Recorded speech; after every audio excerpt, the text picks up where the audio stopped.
ഇതാ യോഹന്നാൻ്റെ സുവിശേഷം 19-ാം അധ്യായത്തിൻ്റെ 14-ാമത്തെ വാക്യത്തിൽ പിലാത്തോസ് യഹൂദന്മാരോട് പറയുകയാണ്, ഇതാ നിങ്ങളുടെ രാജാവ്. എൻ്റെ യേശു ആരാണ്? അവൻ എൻ്റെ രാജാവാണ്. യഹൂദന്മാർ പറഞ്ഞ് ഞങ്ങൾക്ക് വേണ്ട എന്ന് പറഞ്ഞു. ഞാൻ പറഞ്ഞു, ഞാൻ എന്നാട്ടെ, ഞാൻ എടുത്തോളാം. യേശു ആരാണ്? എൻ്റെ രാജാവാണ്.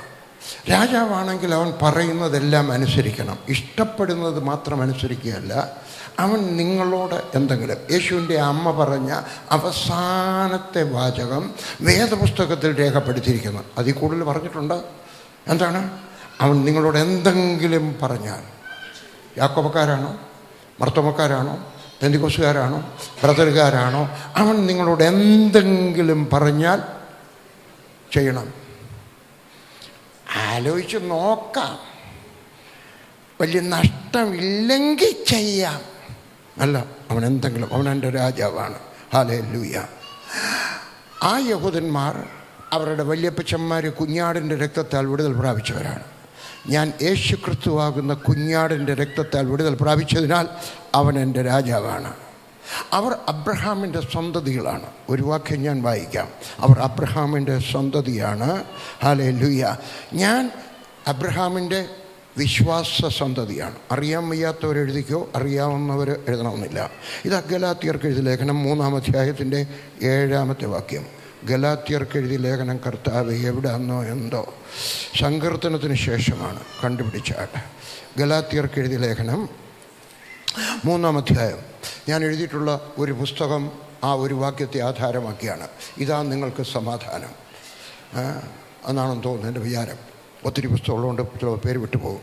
അതിനകത്ത് ആ ഒരു വാക്യത്തെ ആധാരമാക്കിയാണ് ഞാൻ എഴുതിയത്. അതിനകത്ത് പറയുകയാണ്, ഗലാത്യർക്ക് ലേഖനം 3-ാം അധ്യായത്തിൻ്റെ 7-ാമത്തെ വാക്യം ഞാൻ വായിക്കാം. അതുകൊണ്ട് വിശ്വാസികൾ അത്രേ അബ്രഹാമിൻ്റെ മക്കൾ എന്നറിയുവേൻ. വിശ്വാസികൾ അവർ അബ്രഹാമിൻ്റെ രക്തത്താലുള്ള DNA ഉള്ള, ഞാൻ ആരാണ്? ഞാൻ അബ്രഹാമിൻ്റെ ആത്മീയ DNA പ്രാപിച്ചിട്ടുള്ള മനുഷ്യനാണ്. ഞാനും നീയും നമ്മൾ അബ്രഹാമിൻ്റെ സന്തതികളാണ്. അതിൻ്റെ 9-ാമത്തെ വാക്യം കൂടെ വായിക്കാം. 9, വിശ്വാസിയായ അബ്രഹാമിനോടുകൂടെ അനുഗ്രഹിക്കപ്പെടുന്നു നമ്മൾ. ഇവിടെയുണ്ട്. അങ്ങനെ വിശ്വാസിയായ അബ്രഹാമിനോടുകൂടെ അനുഗ്രഹിക്കപ്പെടുന്നു എന്ന് പറഞ്ഞാൽ, എളുപ്പം പറഞ്ഞു പോകട്ടെ, എൻ്റെ വിഷയത്തിൽ കയറിയിട്ടില്ല ഞാൻ. നമ്മളെല്ലാവരും വിശ്വാസികളായ നമ്മളെല്ലാവരും അബ്രഹാമിൻ്റെ മുഴുവൻ അനുഗ്രഹവും നമ്മുടെയാണ്. എവിടെയാണ് എഴുതിയിരിക്കുന്നത്? അവിടെ എഴുതിയിട്ടുണ്ട് 13-14. മരത്തിൽ തൂങ്ങുന്നവനെല്ലാം ശപിക്കപ്പെട്ടവൻ എഴുതിയിരിക്കുന്നത് പോലെ ക്രിസ്തു നമുക്ക് വേണ്ടി ശാപമായി തീർന്നു. നമ്മുടെ ശാപമെല്ലാം യേശു ക്രിസ്തുവിലായി. നിങ്ങളെവിടെയെങ്കിലും യേശുവിൻ്റെ ക്രൂശീകരണത്തിൻ്റെ രൂപം കണ്ടിട്ടുണ്ടോ? നിങ്ങളുടെ വീട്ടിലുണ്ടെങ്കിലും ഇല്ലെങ്കിലും വേറെ എവിടെയെങ്കിലും കണ്ടിട്ടുണ്ടല്ലോ. ഞാൻ പ്രാർത്ഥിക്കുമ്പോൾ യേശു ക്രൂശിൽ കിടക്കുന്നത് ഞാൻ എൻ്റെ ഭാവനയിൽ കാണുന്നു. എന്നിട്ട് ഞാൻ എന്തോ പറയും? ആ കിടക്കുന്നത് യേശു അല്ല, ഞാനാണ്. ആ ക്രൂശിൽ കിടക്കുന്നത് ഞാനാണ്. എൻ്റെ പാപത്തിന് വേണ്ടി അവൻ മരിച്ചത്. എൻ്റെ ശാപങ്ങളെല്ലാം അവൻ വഹിച്ചു. ഇനി എനിക്ക് ശാപമില്ല. അവൻ എനിക്ക് അനുഗ്രഹമായി തീർന്നു. 13-14. ഹല്ലേലൂയ. ന്യായപ്രമാണത്തിൻ്റെ ശാപത്തിൽ നമ്മെ വിലയ്ക്ക് വാങ്ങി അബ്രഹാമിൻ്റെ അനുഗ്രഹം ക്രിസ്തു യേശുവിൽ ജാതികൾക്ക് വരേണ്ടതിന് നാം ആത്മാവെന്ന വാഗ്ദത്ത വിഷയം വിശ്വാസത്താൽ നമ്മൾ എങ്ങനെയാണ് പ്രാപിക്കുന്നത്? ഞാൻ രാവിലെ പ്രസംഗിച്ചതിൻ്റെ ബാക്കിയാണ് പ്രസംഗിക്കുന്നത്. നമ്മൾ വിശ്വാസത്താൽ പ്രാപിച്ചെടുക്കണം. ഹല്ലേലൂയ. അബ്രഹാമിൻ്റെ അനുഗ്രഹം മുഴുവൻ എൻ്റേതാണ്. വേദപണ്ഡിതന്മാർ പറയുന്നത് 7000 അനുഗ്രഹം ഈ വേദപുസ്തകത്തിലുണ്ടെന്നാണ്. ആ 7000 അനുഗ്രഹവും എനിക്കുള്ളതാണ്. അത് എനിക്കുള്ളതാണ്. ഹല്ലേലൂയ. റോമർക്ക് എഴുതിയ ലേഖനം 3-ാം അധ്യായത്തിൻ്റെ ഹല്ലേലൂയ. അത് മുഴുവൻ സൗജന്യമാണ്. കാശ് കൊടുത്ത് വാങ്ങിക്കുന്നതല്ല, ചിരട്ടക്കരി കൊടുത്ത് വാങ്ങിക്കുന്നതല്ല, കുന്തിരിക്കം കൊടുത്ത് വാങ്ങിക്കുന്നതല്ല, മെഴുകുതിരി കത്തിച്ച് കൊടുക്കുന്നതല്ല, ഒറ്റക്കാലയിൽ നിന്നിട്ട് നേടിയെടുക്കുന്നതല്ല. മുഴുവൻ നമുക്ക് സൗജന്യമായിട്ട് പിതാവായ ദൈവം തരികയാണ്. റോമർക്ക് എഴുതിയ ലേഖനം 3-ാം അധ്യായത്തിൻ്റെ 20 എവിടുന്നാണ്? ഇതിനകത്തൊന്ന് വീണതാ, എനിക്കറിയാം. റോമർക്ക് എഴുതിയ ലേഖനം 3-ാം അധ്യായത്തിൻ്റെ 24-ാമത്തെ വാക്യം. ക്രിസ്തുയേശുവിലെ വീണ്ടെടുപ്പ് മൂലം സൗജന്യമായത്രേ നീതീകരിക്കപ്പെടുന്നത്. എങ്ങനെയാണ് നമ്മൾ ഞാൻ നീതീകരിക്കപ്പെട്ടിരിക്കുന്നു. എങ്ങനെയാണ് നീതീകരിക്കുന്നത്? വിശ്വാസത്താൽ, ക്രിസ്തുയേശുവിലെ ക്രൂശിൻ്റെ രക്തത്താൽ ഞാൻ സൗജന്യമായിട്ട് നീതീകരിക്കപ്പെട്ടിരിക്കുന്നു. കഴിഞ്ഞ 1 വർഷത്തിനോ അതോ 2 വർഷത്തിന് മുമ്പോ ഞാൻ ലില്ലിയുമായിട്ട് സംസാരിക്കുമ്പോൾ വീട്ടിലാണ്, ഞാൻ ലില്ലി മാത്രമേ ഉള്ളൂ. വേലക്കാരില്ലാത്ത ഒരു വീടാണ് ഞങ്ങളുടെ വീട്. സാധാരണ ഒരു ക്രിസ്ത്യൻ ലീഡറിൻ്റെ വീട്ടിൽ വേലക്കാർ കാണും. എൻ്റെ വീട്ടിൽ വേലക്കാരില്ല. എൻ്റെ വീട്ടിൽ ഞാനും എൻ്റെ ഭാര്യയും കൂടെ അടുക്കളയിലെ കാര്യങ്ങളൊക്കെ നോക്കുന്നത്, ചാപ്പാട് വെക്കുന്നതൊക്കെ ഞങ്ങൾ രണ്ടുമാണ്. ഒരു സ്ത്രീ വരും കേട്ടോ. അവർ വന്നിട്ട് 3/4 മണിക്കൂർ കൊണ്ട് തറയും തുടച്ച് പാത്രവും കഴുകിയിട്ട് പോകും. ബാക്കിയുള്ള ജോലികളെല്ലാം ഞാനാണ്. അപ്പോൾ ഒരു ദിവസം ഞാനോട്ടിരിക്കുന്ന സമയത്ത് ഞാൻ ലില്ലിയൊക്കെ പറഞ്ഞു, ലില്ലി ഞാനൊരു നീതിമാനാണ്. ലില്ലി പറഞ്ഞു, ഇത് വല്ലവരും അല്ലയോ പറയേണ്ടി? ഞാൻ പറഞ്ഞു, അല്ലേ, എനിക്ക് തന്നെ ഒരു വിചാരമുണ്ട്, വിശ്വാസമുണ്ട്, ഞാനൊരു നീതിമാനാണ്. എങ്ങനെ നീതീകരിക്കപ്പെട്ടു? ഞാൻ യാക്കോബക്കാരുണ്ടെങ്കിൽ പിണങ്ങരുത്, ഞാൻ യാക്കോബ് പള്ളിയിൽ എനിക്ക് കൈവെപ്പ് കിട്ടിയതാണ്. ഞാൻ തുവക്കുറ്റി വീശിയതാണ്. ശുഭഹോ ലാഭോബൽ റൂഹോ കദീശോ മെനവോലം വാദം ഇളമോലം വോൽ മീനാമീൻ.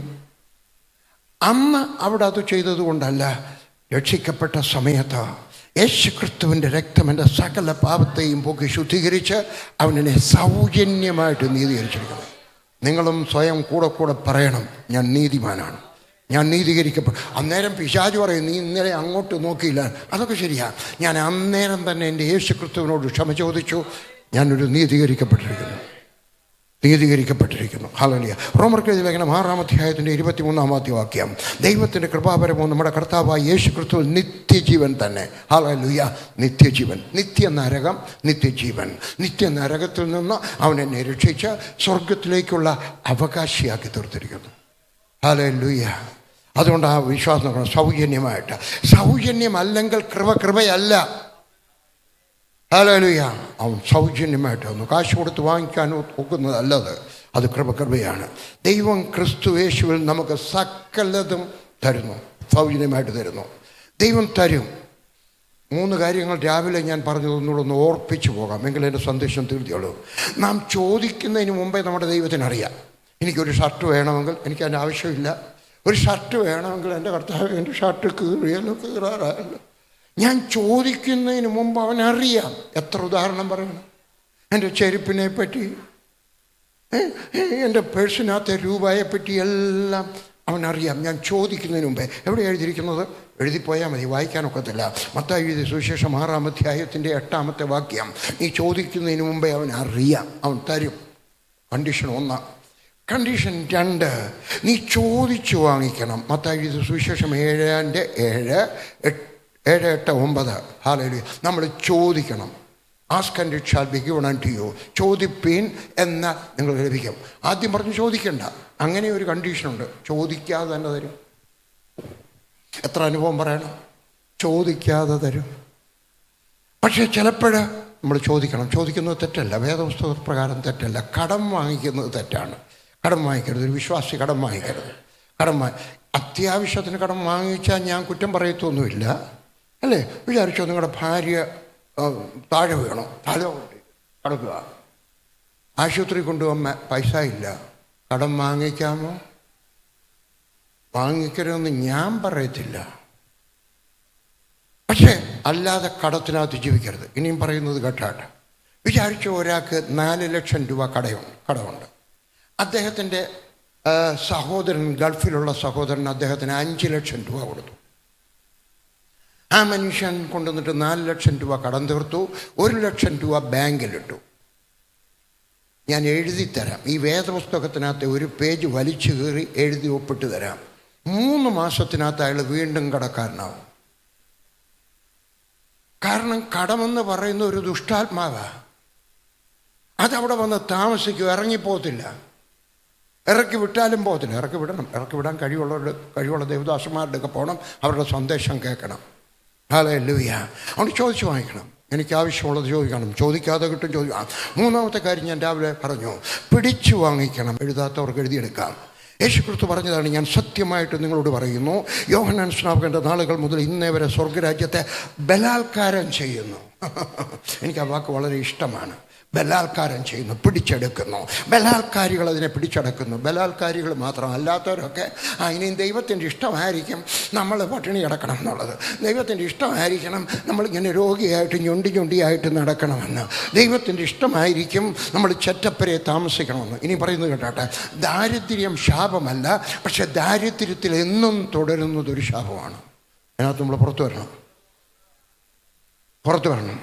രോഗിയായിരിക്കുന്നത് തെറ്റല്ല, പക്ഷേ എന്നും രോഗിയായിരിക്കുന്നത് നമ്മൾ പുറത്തു വരണം. അതുകൊണ്ട് ബലാത്കാരികൾ അതിനെ പിടിച്ചടക്കുന്നു.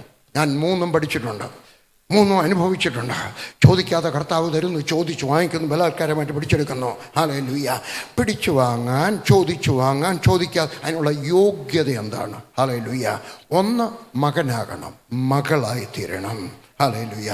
എൻ്റെ വീട് പാണയത്താണ്. ഞാൻ പറഞ്ഞു, രാവിലെ പറഞ്ഞു എനിക്കിവിടെ തൊളിക്കോട് വീടുണ്ടായിരുന്നു. പപ്പ അത് വിറ്റു. അത് വിൽക്കുന്നതിന് മുമ്പ് തന്നെ പാണയത്ത് കുറച്ച് ഭൂമി വാങ്ങിച്ചു. ഞങ്ങളിവിടെ താമസിക്കുകയാണ്. പപ്പ എല്ലാവരും പാണയത്ത് പാപ്പിസാറെന്നാണ് വിളിച്ചുകൊണ്ടിരുന്നത്. പക്ഷെ പ്രായമൊക്കെ ആയി കഴിഞ്ഞപ്പോഴത്തേക്ക് എല്ലാവരും പപ്പ എന്ന് വിളിക്കാതെ, സകലരും പപ്പ എന്ന് വിളിക്കും. എൻ്റെ പപ്പായെ പരിചയമുള്ള ആരെങ്കിലും അസംബ്ലി സോളുകാരുണ്ടോ ഇവിടെ? ആരുമില്ല. ഉണ്ടല്ലേ? സ്വതന്ത്രം. ഉണ്ട്. അപ്പോൾ എനിക്ക് കള്ളം പറയാനൊക്കത്തില്ല. ഞാൻ എളുപ്പം അങ്ങ് നേരെയാക്കിയേക്കാം. പറയാം. കള്ളമല്ല പറഞ്ഞു കേട്ടോ. എല്ലാവരും വിളിക്കുന്നത്. കൺവെൻഷൻ ചെല്ലുമ്പം പോലും, അസംബ്ലി സോളുകാരുടെ കൺവെൻഷൻ ചെല്ലുമ്പം പോലും പറയുന്നത്, ഇനിയും പാണയത്ത് വന്ന പപ്പ പ്രാർത്ഥിക്കും. ഞങ്ങളും വിളിച്ചത് പപ്പ, അസംബ്ലി സഭകളിലെ പാസ്റ്ററും വിശ്വാസികളും വിളിച്ചത് പപ്പ, നാട്ടുകാർ വിളിച്ചതും പപ്പ. പക്ഷെ പപ്പ ചത്തപ്പോൾ പപ്പായുടെ സ്വത്ത് കിട്ടിയത് പപ്പ എന്ന് വിളിച്ചവരല്ല, പപ്പായിൽ നിന്ന് ജനിച്ചവരാണ്. അപ്പം സ്വർഗത്തിലെ ദൈവത്തിൻ്റെ അനുഗ്രഹം നമ്മൾക്ക് വേണമെങ്കിൽ നമ്മൾ എന്ത് ചെയ്യണം? അവൻ്റെ മക്കളായി തീരണം. അവനിൽ നിന്ന് ജനിച്ച അവൻ്റെ ഡീവനുള്ള മാനസാന്തരപ്പെടുകയാണ്. എവിടെ എഴുതിയിരിക്കുന്നത്? ഈ വാക്യങ്ങളൊന്നും പറയേണ്ട ആവശ്യമില്ല, വിശ്വാസികളാണ്. യോഹന്നാൻ്റെ സുവിശേഷം 1-ാം അധ്യായത്തിൻ്റെ 12-ാമത്തെ വാക്യം. അവനെ കർത്താവായിട്ട് രക്ഷിതാവായിട്ട് സ്വീകരിച്ചവർക്ക് എല്ലാവർക്കും, മാമോദീസ എടുത്തവരല്ല, അന്യഭാഷ പറയുന്നവരല്ല, PG വർഗീസിന് 1000 രൂപ അയച്ചു കൊടുക്കുന്നതല്ല, അവനെ രക്ഷിതാവായിട്ട് സ്വീകരിച്ചവർക്കല്ല. എനിക്ക് ഉറുദു വാക്കാണ് കുറച്ചുകൂടി ഇഷ്ടം. കബൂൽ കിയാ ഹെ, അവനെ സ്വീകരിച്ച, റിസീവ്, മലയാളം ശരിയാണ്. അവരെല്ലാവരും ദൈവത്തിൻ്റെ മക്കളാണ്. അങ്ങനെയാണെങ്കിൽ അപ്പൻ്റെ സ്വത്തിന് മുഴുവൻ നാം അവകാശികളാണ്. പാപ്പിസാറിൻ്റെ സ്വത്ത് മുഴുവൻ പാപ്പിസാറിൻ്റെ മക്കൾക്ക് കിട്ടിയതുപോലെ, ഹല്ലേലൂയ, യേശുക്രിസ്തുവിൻ്റെ രക്തത്താൽ വീണ്ടെടുക്കപ്പെട്ട ദൈവമക്കളായവർക്ക് ദൈവത്തിൻ്റെ വചനത്തിനകത്തുള്ളത് വേണം. 2-ാമത്തെ കാര്യം, 1 അവനിൽ നിന്ന് ജനിക്കണം, മകനാകണം, മകളാകണം. 2 അപ്പനുമായി ബന്ധമുണ്ടായിരിക്കണം. രക്ഷിക്കപ്പെട്ട മച്ചവന് ഇഷ്ടമുള്ള പോലെ നടക്കുക, അങ്ങനെ അവർക്ക് കിട്ടത്തില്ല. അവനുമായിട്ടൊരു നിത്യബന്ധം ഉണ്ടായിരിക്കണം. എല്ലാ ദിവസവും പുതുക്കപ്പെട്ട ബന്ധമുണ്ടായിരിക്കണം. ഹല്ലേലൂയ. അങ്ങനെയുള്ളവർക്ക് എന്ന് പറഞ്ഞാൽ ഒരു യേശു ഭക്തനായിട്ട് ജീവിക്കണം, യേശുമായിട്ടൊരു ബന്ധമുള്ള മനുഷ്യനായിട്ട് ജീവിക്കണം. അങ്ങനെയുള്ളവർക്ക് കിട്ടുന്ന ബെനിഫിറ്റ്സ് അങ്ങനെയുള്ളവർക്ക് കിട്ടുന്ന പ്രതിഫലം പറയാൻ പോവാണ്. 12 കാര്യം എഴുതി വച്ചിട്ടുണ്ട്. സമയം അതിനും വേണ്ടിയില്ല, ഒക്കുന്നത്രയും പറയാം. 1-ാമത്തെ കാര്യം, അവൻ നമ്മുടെ കൂടെ നടക്കും. അവൻ്റെ സാന്നിധ്യം എപ്പോഴും നമ്മോടുകൂടെ ഉണ്ടായിരിക്കാം. നമ്മൾ കുറ്റിക്കാട്ടിലായിരിക്കാം, റബ്ബർ തോട്ടത്തിനകത്തായിരിക്കാം, നമ്മൾ ട്രെയിനിനകത്തായിരിക്കാം, നമ്മൾ ബസ്സിനകത്തായിരിക്കാം. ആ ബസ്സിനകത്തായിരിക്കുന്ന സമയത്തും ഡ്രൈവറും കണ്ടക്ടറും സഹോദരി നീയും മാത്രമേ ഉള്ളെങ്കിലും നിനക്ക് വിശ്വാസത്തോടെ ഇരിക്കാം. എൻ്റെ കർത്താവ് എൻ്റെ കൂടെയുണ്ട്, ഞാൻ ഒറ്റയ്ക്കായിരിക്കത്തില്ല. ഇവിടെ ലൈറ്റുണ്ട്, ലൈറ്റുള്ളതുകൊണ്ട് എനിക്ക് നിഴലുണ്ട്. എവിടെ പോയാലും വെളിച്ചമുണ്ടെങ്കിൽ നിഴലുണ്ടാവും. പക്ഷെ ഒരു കാലത്ത് ഒരു കാലത്ത് ചിലപ്പോൾ ജർമ്മനിയിലോ എവിടെയെങ്കിലോ ഉള്ള സയൻറ്റിസ്റ്റുമാർ നിഴലില്ലാത്ത ലൈറ്റ് ഉണ്ടാക്കിയെന്ന് വരാം. സയൻറ്റിസ്റ്റുമാർ എന്തെല്ലാം കണ്ടുപിടിക്കുമെന്ന് ആർക്കും അറിഞ്ഞുകൂടാ കേട്ടോ. അത്രയ്ക്ക് വളരെ വേഗത്തിലാണ് സയൻസ് പുരോഗമിക്കുന്നത്. അങ്ങനെ ഒരു കാലത്ത് നിഴലില്ലാത്ത ലൈറ്റ് ഉണ്ടാക്കി. എൻ്റെ നിഴലിനെ എന്നിൽ നിന്ന് മാറ്റിക്കളഞ്ഞാലും എന്നിൽ നിന്നോ എൻ്റെ കർത്താവിനെ മാറ്റാൻ സാധ്യമല്ല. അവൻ എപ്പോഴും എൻ്റെ കൂടെ എവിടെ ഉണ്ടായിരിക്കും, ലോകത്തിൻ്റെ അവസാനം വരെ ഉണ്ടായിരിക്കും. മത്തായി എഴുതിയ സുവിശേഷം വായിക്കാം. മത്തായി എഴുതിയ സുവിശേഷം 1-ാമത്തെ അധ്യായം, മത്തായി 1:22. കന്യക ഗർഭിണിയായി ഒരു മകനെ പ്രസവിക്കും, അവന് ദൈവം നമ്മോടുകൂടെ എന്നർത്ഥമുള്ള ഇമ്മാനുവേൽ എന്ന് പേർ വിളിക്കും. അവൻ്റെ പേര് ഇമ്മാനുവേൽ. ഇമ്മാനുവേൽ എന്ന് പറഞ്ഞാൽ നമ്മുടെ കൂടെ. ഞാൻ അടുക്കളയിലായിരിക്കുമ്പോൾ അവൻ എൻ്റെ കൂടെ, ഞാൻ അമേരിക്കയിലായിരിക്കുമ്പോൾ എൻ്റെ കൂടെ. ഞാൻ 2025 കൊണ്ട് വിദേശത്ത് പോകുന്നതാണ് നിർത്തി. വിദേശത്ത് പോയെങ്കിൽ ഇച്ചിരി രൂപയൊക്കെ കിട്ടത്തുള്ളൂ. പക്ഷേ എങ്കിലും ഞാൻ തീരുമാനിച്ചു ഇനിയും പോകുന്നില്ല. വടക്കേ ഇന്ത്യയിൽ മാത്രം ഓടി നടന്ന് സുവിശേഷം പ്രസംഗിക്കും. അടുത്ത 2 ആഴ്ച കഴിയുമ്പോൾ ഞാൻ ആസാമിലായിരിക്കും, അത് കഴിയുമ്പോൾ ഞാൻ ഒറീസയിലായിരിക്കും, അത് കഴിയുമ്പോൾ ഞാൻ ലഡാക്കിലായിരിക്കും. ഹല്ലേലൂയ. പക്ഷേ എനിക്കൊരു കാര്യം അറിയാം, ഞാൻ എവിടെ പോയിരുന്നാലും അവൻ എൻ്റെ കൂടെ. ഹല്ലേലൂയ. എൻ്റെ നിഴലിനെ മാറ്റാൻ ആർക്കെങ്കിലും സയൻറ്റിസ്റ്റുമാർക്ക് സാധിച്ചെന്ന് വരാം, പക്ഷേ അവനെ എന്നിൽ നിന്ന് മാറ്റാൻ ആർക്കും സാധ്യമല്ല. എൻ്റെ ദുർഘട സമയത്ത് അവൻ എൻ്റെ കൂടെ നടക്കും. ഇപ്പോഴും ഞാൻ വിശ്വസിക്കും അവൻ എൻ്റെ കൂടെയുണ്ടാവും. അവൻ എൻ്റെ കൂടെയുണ്ട്. എൻ്റെ കൂടെ വന്ന് താഴെ പുസ്തകമൊക്കെ കൊടുക്കാണ്ടിരിക്കുന്ന ഒരു PT വർഗീസാണ്. അദ്ദേഹത്തിനൊരു പഴയ വണ്ടിയുണ്ട്, കാറുണ്ട്. ഞാൻ എവിടെയോ പ്രസംഗിക്കാൻ പോയിട്ട് എൻ്റെ വിചാരം തൊടുപുഴയാണെന്ന് തോന്നുന്നു. ഞാൻ പ്രസംഗിച്ചിട്ട് തിരികെ വരുമ്പം എൻ്റെയൊക്കെ പറഞ്ഞു, വണ്ടിക്കകത്ത് കിടന്നുറങ്ങിക്കോ, ഞാൻ രാത്രിയല്ലേ, നീ അടുത്ത ദിവസം രാവിലെ പ്രസംഗിക്കണം. ഞാൻ വരുവാണ്, വണ്ടിക്കകത്ത് പുറകിരിക്കുക. IPCയിൽ ഒരു പാസ്റ്ററാണ് വണ്ടി ഓടിക്കുന്നത്. വണ്ടി PT വർഗീഷിൻ്റെയാണ്. പക്ഷേ വണ്ടി ഓടിക്കുന്നത് എൻ്റെ വണ്ടി സ്നേഹം കൊണ്ട് ഓടിക്കാനായിട്ട് വന്നതാണ് കേട്ടോ. IPCയിലെ പാസ്റ്ററാണ് വണ്ടി ഓടിക്കുന്നത്. ഇങ്ങോട്ട് വന്നു കഴിഞ്ഞാൽ ഭയങ്കര ഒരു ശബ്ദം. ഞാൻ ഉണർന്നു. എന്തുവാ സംഭവിച്ചെന്ന് എനിക്കറിയാൻ വയ്യ. വണ്ടിയുടെ 2 ഡോറും അങ്ങ് പോയി. അപ്പുറത്തുനിന്ന് വന്ന് ഒരു ബുൾഡോസർ വന്ന് ഇടിച്ചതാ. ആളുകൾ എൻ്റെയൊക്കെ ചോദിച്ചു, വർഗീസിന് വല്ലതും പറ്റിയോ? ബുൾഡോസറിൻ്റെ ഒക്കെ ചോദ്യം, അതിന് വല്ലതും പറ്റിയോ? എനിക്കൊന്നും പറ്റിയില്ല. അയ്യോ, കൃപയാണ്. നിങ്ങൾ വിചാരിക്കരുത് ഇയാൾക്ക് ഏതാണ്ട് വലിയ അത്ഭുത ശക്തി ഉണ്ടെന്ന്. ഒരു ശക്തിയില്ല, 0 വോൾട്ടിൻ്റെ ശക്തി പോലും ഇല്ല. പക്ഷെ എന്നിലുള്ളവൻ ഈ ലോകത്തിലുള്ളവനേക്കാൾ വലിയവനാണ്. അവൻ എൻ്റെ കൂടെ. ഒരനുഭവം കൂടെ കുറച്ച് അനുഭവങ്ങളൊക്കെ പറഞ്ഞിട്ട് പോകാം. പ്രസംഗിക്കാൻ നിങ്ങൾ കൂടെ പാസ്റ്റർമാരുടെ ബഹളമാണ്. അവരുടെയൊക്കെ പ്രസംഗം കേട്ടാൽ മതി. പക്ഷേ അനുഭവം പറയാനൊക്കത്തില്ല. എൻ്റെ അനുഭവം പറയാനൊക്കത്തില്ല. എൻ്റെ അനുഭവം എനിക്ക് മാത്രമേ പറയാനൊക്കത്തുള്ളൂ. ഒരു ദിവസം ഞാൻ ജപ്പാനിന് പോവാണ്. അവിടെ ഒരു ഗ്രാം ഫാസറ്റ് എന്ന് പറഞ്ഞൊരു ന്യൂസിലൻഡുകാരനാണ് എനിക്ക് മീറ്റിംഗ് എല്ലാം അറേഞ്ച് ചെയ്തിരിക്കുന്നത്. 2ാമത്തെ പ്രാവശ്യം പോവാണോ 3ാമത്തെ പ്രാവശ്യം പോവാണോ എന്ന് എനിക്ക് ഓർമ്മയില്ല. പോവാണ്. അപ്പോൾ അന്നത്തെ കാലത്ത് ഇന്ത്യയിൽ നിന്ന് വെളിയിൽ പോകണമെങ്കിൽ പാസ്പോർട്ട് കൊടുത്തിട്ട് ഇമിഗ്രേഷൻ ക്ലിയറൻസ് വാങ്ങിക്കണം എന്ന് പറഞ്ഞാൽ പോകാൻ അനുവദിച്ചിരിക്കുന്നു. ഇപ്പോൾ അതിൻ്റെ ആവശ്യമില്ല, അന്നുണ്ടായിരുന്നു. അപ്പം ഞാൻ ഇമിഗ്രേഷൻ ഓഫീസിൽ പോയിരിക്കുക, അപേക്ഷ കൊടുത്ത് വെച്ചിരിക്കുക. അപ്പോൾ 2 മണിക്കൂർ എടുക്കും എഴുതി കിട്ടാനായിട്ട്. ഞാൻ അവിടെ ഇരുന്നുകൊണ്ട് വീക്ക് എന്ന് പറഞ്ഞ ഒരു ആഴ്ചപ്പതിപ്പുണ്ട് മനോരമക്കാരുടെ, ഇംഗ്ലീഷ് മാസം. അതിനകത്ത് ഞാൻ അതിനകത്ത് വായിച്ചുകൊണ്ടിരിക്കുമ്പോൾ ഞാൻ കണ്ടു 50,000 ഒറീസക്കാരെ അവരുടെ കുളത്തിനകത്ത് വിഷം കലക്കുമെന്ന് പേടിപ്പിച്ച് ക്രിസ്ത്യാനികളാക്കി.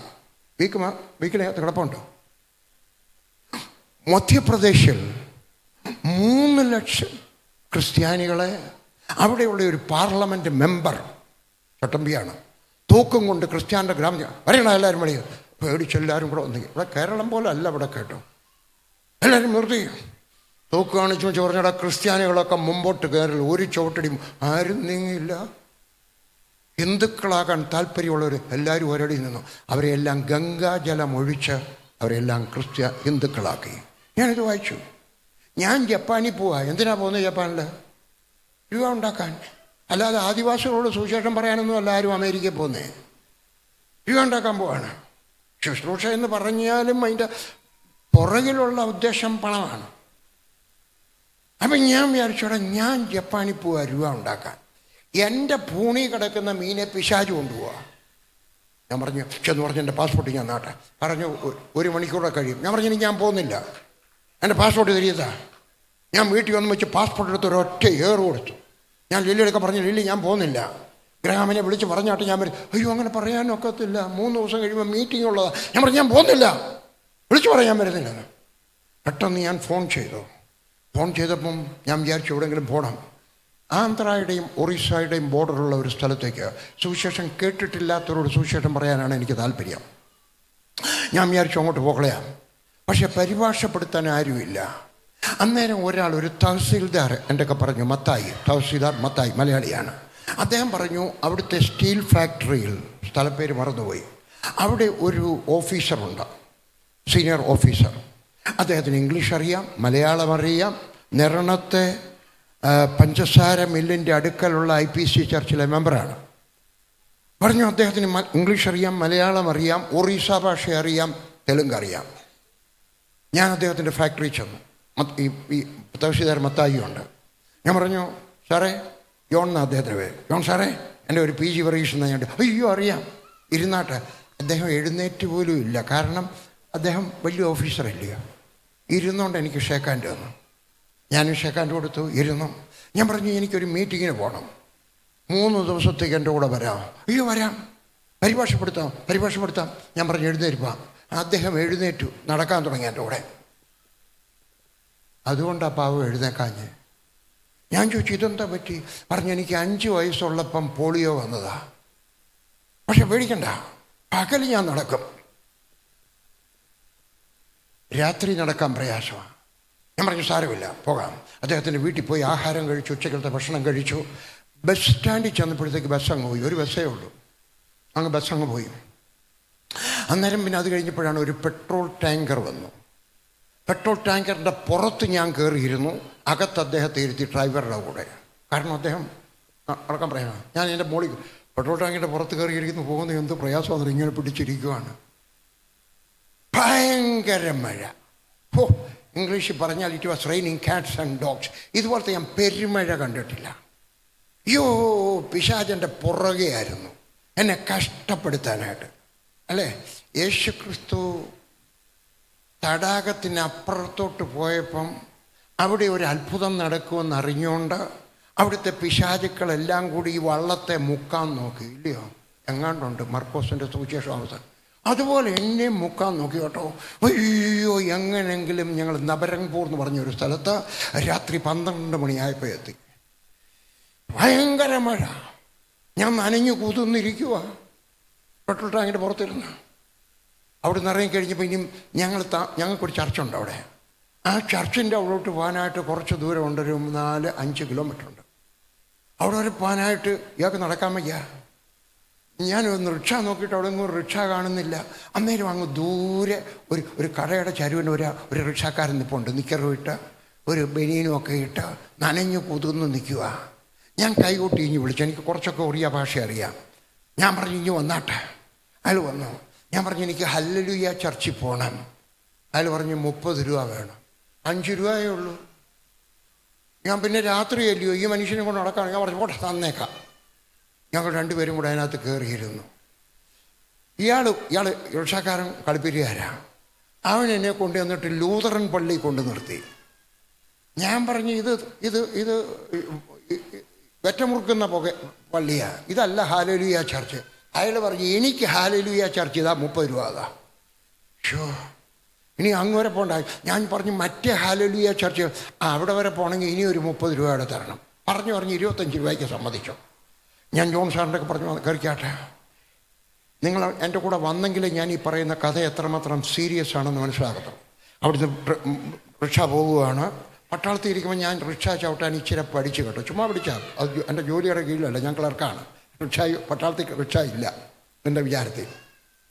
അപ്പോൾ ഡൽഹിയിലിരിക്കുന്ന സമയത്ത് ഞാൻ റിക്ഷ ചവിട്ടാൻ എനിക്ക് ഇച്ചിരി ഒന്ന് ചുമ്മാ ഒന്ന് പരിശ്രമിച്ച് നോക്കിയിട്ടുണ്ട്. അതുകൊണ്ട് എനിക്കറിയാം. ഇറങ്ങി പോവാണ്, നല്ല ഈസി ആയിട്ട് അങ്ങ് പോവാണ്. അവിടെ നിന്ന് അങ്ങോട്ട് ചെന്നപ്പോൾ ഒരു കയറ്റം. നിങ്ങളവിടെ വന്നെങ്കിലേ ആ കയറ്റം എത്ര ഒത്തിരി വലുതല്ല എങ്കിലും നല്ല കയറ്റം. ഇയാളിത് ചവിട്ടി ഇടയ്ക്കായപ്പോൾ അങ്ങ് നിർത്തിവെച്ച് പറഞ്ഞു ഇനി എനിക്ക് മുമ്പോട്ട് പോകാൻ വയ്യ, എനിക്ക് 25 രൂപ അന്നേരം ഞാൻ പോവാം. 30 25 രൂപ. ഞാൻ പറഞ്ഞു അല്ലെങ്കിൽ എന്നെ കൊണ്ട് വയ്യാന്ന് പറഞ്ഞില്ലയോ, ഈ ജോൺ സാറിനെ കൊണ്ട് പോകാനൊക്കത്തില്ല. ഞാൻ പറഞ്ഞു ഒരു ഫലിതം പറയട്ടെ. പറഞ്ഞാട്ടെ. എൻ്റെ വിചാരം ഇയാൾ ചിരിക്കണമെന്നാണ്. ഇയാൾ ചിരിച്ചുകൊണ്ടിരിക്കുക, പിന്നെ നമ്പർ 1 ചെയ്തുകൊണ്ടിരിക്കുമല്ലോ, എളുപ്പം ചാടി എഴുന്നേക്കത്തില്ല. ഞാൻ ഈ സൈക്കിൾ റിക്ഷായും പിടിച്ച് ഒരൊറ്റ ഓട്ടം ഓടി. എൻ്റെ വിചാരം അതായിരുന്നു, അയാൾ സൈക്കിൾ റിക്ഷ വിട്ടുമ്പച്ച് മാറിയിരുന്നു. ഞാൻ ഇതും കൊണ്ടൊരൊറ്റ ഓട്ടം. ജോൺ സാർ അവിടെ ഇരുന്നുകൊണ്ട് പറഞ്ഞു അയ്യോ കർത്താവിൻ്റെ വിലയേറിയ ദാസൻ, എൻ്റെ റിക്ഷ തള്ളാനൊക്കത്തില്ല, നടക്കാമോ? വയ്യ. മണങ്ങി മുണ്ടി പോരുത്, ഇരുന്നോടെ. പേടിപ്പിച്ചാണ്, ആത്മീയമായിട്ട് പേടിപ്പിച്ച കേട്ടോ. മേളിലോട്ട് ചെന്നു. അപ്പോൾ ഇച്ചിരി കഴിഞ്ഞപ്പോൾ ഈ ജോൺ സാറ് പറഞ്ഞു എന്നെ പാസ്റ്റർ എന്നാണ് വിളിക്കുന്നത്, നിങ്ങൾ എന്നെ ബ്രദർ എന്ന് വിളിച്ചാൽ മതി കേട്ടോ, എനിക്കതാ ഇഷ്ടം. അങ്കിളെന്ന് വേണമെങ്കിൽ വിളിച്ചോ, കുഞ്ഞങ്കിളെന്ന് വിളിച്ചാൽ ഏറെ സന്തോഷം, ഒരു പേനാതരാം. അപ്പം പറഞ്ഞു അയ്യോ പാസ്റ്റർ ആ റിക്ഷാക്കാരൻ പുറകിൽ നിന്ന് റിക്ഷ തെള്ളുന്നുണ്ട്. ഞാൻ പറഞ്ഞു എനിക്കറിയാം, കാരണം ഈ റിക്ഷ തന്നെത്താനെ പോവാ, എനിക്ക് ഇടത്തോട്ടും വലത്തോട്ടും മാത്രം തിരിച്ചാൽ മതി. പക്ഷെ കുറച്ച് കഴിഞ്ഞപ്പോൾ എനിക്കൊരു സംശയം, ആ മനുഷ്യൻ പുറകെ ഉണ്ടെങ്കിൽ അയാളുടെ കാൽ ഈ വെള്ളം മഴ പെയ്യുക, ഈ വെള്ളത്തിനകത്ത് പതിക്കുന്ന ശബ്ദം കേൾക്കണം, ബ്ലം ബ്ലം. എൻ്റെ കാലിൻ്റെ ശബ്ദം കേൾക്കാം, അയാളുടെ ശബ്ദം കേൾക്കുന്നില്ല. എന്നാൽ ഞാൻ ശ്വാസം പിടിക്കുന്നത് കേൾക്കാം, അയാളുടെ ശ്വാസം വിടുന്ന ശബ്ദം കേൾക്കുന്നില്ല. എനിക്കൊരു ചെറിയ സംശയം. സൈക്കിൾ റിക്ഷ മേളിച്ചെന്ന് ഞങ്ങളുടെ ചർച്ചിൻ്റെ ഇപ്പുറത്ത് വന്ന് നിന്നോ. അവിടെ നിന്ന് കഴിഞ്ഞ് സൈക്കിൾ റിക്ഷ അങ്ങനെ നിർത്തുന്നത്, ഇടത്തോട്ടൊന്ന് തിരിച്ചങ്ങ് നിർത്തണം, അല്ലെങ്കിൽ പുറകോട്ട് പോകും. തിരിച്ചങ്ങ് നിർത്തി. എന്നിട്ട് ഞാൻ ഇതുവഴി വന്നു. ജോൺ സാർ ഇതിലേക്കൂടെ ഇറങ്ങിയിട്ട് പറഞ്ഞു, എനിക്ക് ആ റിക്ഷക്കാരനെ ഒന്ന് കാണണം. എൻ്റെ ദേഹം പെരുക്കുന്നു. ഞങ്ങൾ രണ്ടുപേരും റിക്ഷയുടെ പുറകിൽ വന്നപ്പം അവിടെ റിക്ഷക്കാരനില്ല. ഞാൻ നോക്കിയപ്പോൾ റിക്ഷക്കാരൻ പുറകെ നടന്നു വരുന്നുണ്ട് റിക്ഷയ്ക്ക് വേണ്ടി. എൻ്റെ ദുർഘട സമയത്ത്, എൻ്റെ വേദനയുടെ സമയത്ത് എൻ്റെ കർത്താവായ യേശു ക്രിസ്തു എൻ്റെ റിക്ഷ തള്ളി. അവനാരാണ്? ഞാൻ എവിടെയായിരുന്നാലും, സഹോദരി നീ എവിടെയാണെങ്കിലും, നീ യാത്ര ചെയ്യുന്നത് രാത്രി 11 മണിക്കായിരിക്കാം. ബസ് ഡ്രൈവറും കണ്ടക്ടറും മാത്രമേ ഉള്ളൂ. പല ദുരനുഭവങ്ങളുടെ കഥകൾ നിങ്ങൾ പത്രത്തിൽ വായിച്ചാൽ, എങ്കിലും നീ പേടിക്കേണ്ട ആവശ്യമില്ല. നീ വിശ്വസിക്കണം, എൻ്റെ കർത്താവ് എൻ്റെ കൂടെയുണ്ട്. എൻ്റെ കർത്താവ് എൻ്റെ കൂടെയുണ്ട്. അവൻ എല്ലായിടത്തും എൻ്റെ കൂടെ ഉണ്ട്. ഒന്ന്, ഈസ് ആൾവേസ് വിത്ത് മീ, എൻ്റെ കൂടെ നടക്കുന്നവനായ ദൈവം. 2, അവൻ എൻ്റെ ആവശ്യങ്ങളെല്ലാം തരുന്നവനായ ദൈവം. Is my provider. സങ്കീർത്തനം 23:1 നമുക്ക് എല്ലാവർക്കും അറിയാം. നമ്മുടെ കുഞ്ഞുങ്ങളെ നമ്മൾ പഠിപ്പിക്കുകയാണ്. യഹോവ എൻ്റെ ഇടയനാകുന്നു, എനിക്ക് മുട്ട ഉണ്ടാകത്തില്ല. ചിലർക്ക് മുട്ടുണ്ട് കേട്ടോ. 40 വയസ്സ് കഴിയുമ്പോഴേ മുട്ട് തുടങ്ങും, അല്ലേ? എനിക്ക് എൻ്റെ ആവശ്യങ്ങളെല്ലാം തരുന്നവനായ ദൈവം. ഉൽപ്പത്തി 22:14 അബ്രഹാം മകനോട് പറയുന്നു, അവൻ കരുതിക്കൊള്ളും. വാക്യം എടുക്കുന്നില്ല, ഞാൻ വായിക്കാൻ, എനിക്ക് പ്രസംഗം മുഴുവൻ തീർക്കണം. അവൻ ആരാണ്? എനിക്ക് വേണ്ടി കരുതിക്കൊള്ളും. ആട്ടുംകുട്ടിയെ നിങ്ങൾ അബ്രഹാം ഇത് പറയുന്ന പറഞ്ഞാൽ ആട്ടുംകുട്ടി അവിടെ മേളി വരുമെന്ന് വിചാരം ഉണ്ടായിരുന്നു? ഇല്ല, വിശ്വാസത്താൽ പറഞ്ഞതാണ്. വിശ്വാസം സംസാരിക്കുന്നു. വിശ്വാസത്തിൻ്റെ ഭാഷ സംസാരിക്കുന്നു. അവിശ്വാസികൾ അവിശ്വാസത്തിൻ്റെ ഭാഷ സംസാരിക്കുന്നു. നിങ്ങളുടെ വീട്ടിൽ അവിശ്വാസത്തിൻ്റെ വാക്കുകൾ പറയരുത്. ആരെങ്കിലും പറഞ്ഞാലും അവരുടെയൊക്കെ പറയണം, മതി, നമുക്ക് വിശ്വാസത്തിൻ്റെ വാക്കുകൾ പറയാം. നമ്മുടെ പട്ടിണി മാറും, നമ്മുടെ പ്രയാസം മാറും, നമ്മുടെ വീട് ചെറുതാണെങ്കിലും വലുതായിത്തീരും. നമ്മുടെ മോടെ കല്യാണം നടത്താൻ നമുക്ക് മാർഗ്ഗമില്ലെങ്കിലും കർത്താവ് എവിടെ നിന്നെങ്കിലും ഒരു മാർഗം വരും. സ്ത്രീധനം ഇല്ലാതെ ഒരാൾ വന്ന് കെട്ടിക്കൊണ്ട് പോകും. പിന്നെ കരവാളൂക്കാരും വല്ലവരും മരണം സ്ത്രീധനം ഇല്ലാതെ കേട്ടാൽ. കരവാളൂക്കാരൊക്കെ അങ്ങനെ കേട്ടോ, തരുന്നതേ വാങ്ങിക്കത്തുള്ളൂ. നേരല്ലയോ സഹോദരി? കൊടുത്തതെല്ലാം വാങ്ങിച്ചുള്ളൂ. പറഞ്ഞു വാങ്ങിച്ചിട്ടുണ്ടോ? ആരും മിണ്ടുന്നില്ല ബ്രദേഴ്സ്.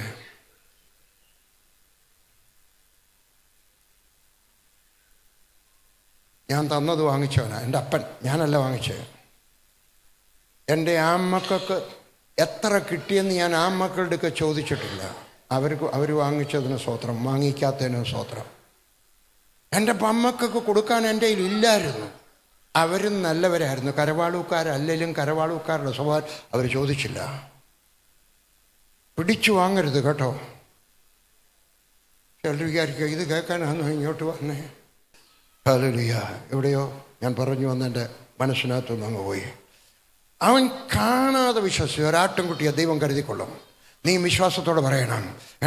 എൻ്റെ സഭയിൽ പഞ്ചാബിലായിരിക്കുന്ന സമയത്ത് അവിടെ നാഗർകോവിലുകാരി, എൻ്റെ ദൈവമേ, അവരുടെ വീട്ടുകാരും ഇത് കേൾക്കല്ലേ, ഒരു കാണാൻ വലിയ സുന്ദരിയല്ലാത്ത ഒരു കറുത്ത ഒരു സഹോദരി വന്നു. അവിടുത്തെ UDC ആണ്, സെൻട്രൽ ഗവൺമെൻറ്റിലെ UDC ആയിട്ട് അപ്പർ ഡിവിഷൻ ക്ലർക്കായിട്ട് വന്നതാണ്. ആ കൊച്ചു വരുമ്പോഴൊക്കെ കണ്ണുനീരിൻ്റെ പാട്ടാണ്. കാരണം അപ്പൻ മരിച്ചുപോയി. ഒരു കൊച്ചു വീട്ടിൽ താമസിക്കുന്നു. ഇളയ ഒരു അനുജനുണ്ട്, ഒരു അനുജത്തിയുണ്ട്. അവരെ പഠിപ്പിക്കണം, അമ്മയുടെ ചിലവഴിച്ചു കൊടുക്കണം. അവൾ മാത്രമാണ് ആശ്രയം. അവളെ ആരെങ്കിലും കിട്ടുമെന്നൊരു വിചാരമില്ലായിരുന്നു. ഓരോ ആഴ്ചയിലും സാക്ഷ്യം പറയാൻ അവസരം കൊടുക്കുമ്പോൾ ആ കൊച്ച് എഴുന്നേറ്റ് നിന്ന് പാട്ട് പാടുമായിരുന്നു. ദുഃഖത്തിൻ്റെ പാനപാത്രം കർത്താവിൻ്റെ കയ്യിൽ തന്നാൽ. ഓരോ ആഴ്ചയും ദുഃഖത്തിൻ്റെ പാട്ട് പാടുമായിരുന്നു. ഒരു ദിവസം ഞാൻ പറഞ്ഞു, കൊച്ചിൻ്റെ പേര് ലില്ലി എന്നാണ്. ഞാൻ പറഞ്ഞു, ലില്ലി, ഇനിയും ദുഃഖത്തിൻ്റെ കണ്ണുനീരിൻ്റെയും പാട്ട് പാടരുത്, അനുഗ്രഹത്തിൻ്റെ പാട്ട് പാടണം. നീ പാടുന്നതാണ് നിനക്ക് കിട്ടുന്നത്. നിങ്ങളുടെ പറയാണ് കേട്ടോ, ഈ ദുരിതം എന്നു തീരും ഈ മണ്ണിലെ. പിന്നെന്തിനാ ഐസ്ക്രീം കഴിച്ചെന്ന്? അല്ലെങ്കിൽ അറിയാൻ ചോദിക്കുക, ദുരിതമാണെങ്കിൽ എന്തിനാ ഐസ്ക്രീം കഴിച്ചേ? എടാ, ഐസ്ക്രീം കഴിച്ചു വെച്ച് പോടുക, എന്നു തീരും എൻ്റെ മണ്ണിലെ ദുഃഖമെല്ലാം. ഞാനങ്ങ് പാട്ടുണ്ടാക്കിയ, പക്ഷെ നിങ്ങൾക്ക് പാടാനറിയാം. ഞാൻ പറഞ്ഞു, ഇനിയും പാടരുത്, നീ പറയുന്നത് കേട്ടാട്ടെ. 2-3 മാസം കഴിഞ്ഞപ്പോൾ റെയിൽവേക്കകത്ത് ജോലിയുള്ള ഒരു ഓഫീസർ വന്ന് സ്ത്രീധനം കൊടുക്കാതെ കെട്ടിക്കൊണ്ടുപോയി. നിൻ്റെ പാട്ട് മാറ്റണം. എഴുതിക്കോ. നിൻ്റെ സംസാരം മാറ്റണം. തമിഴ്നാട്ടിലെ സംസാരമല്ല.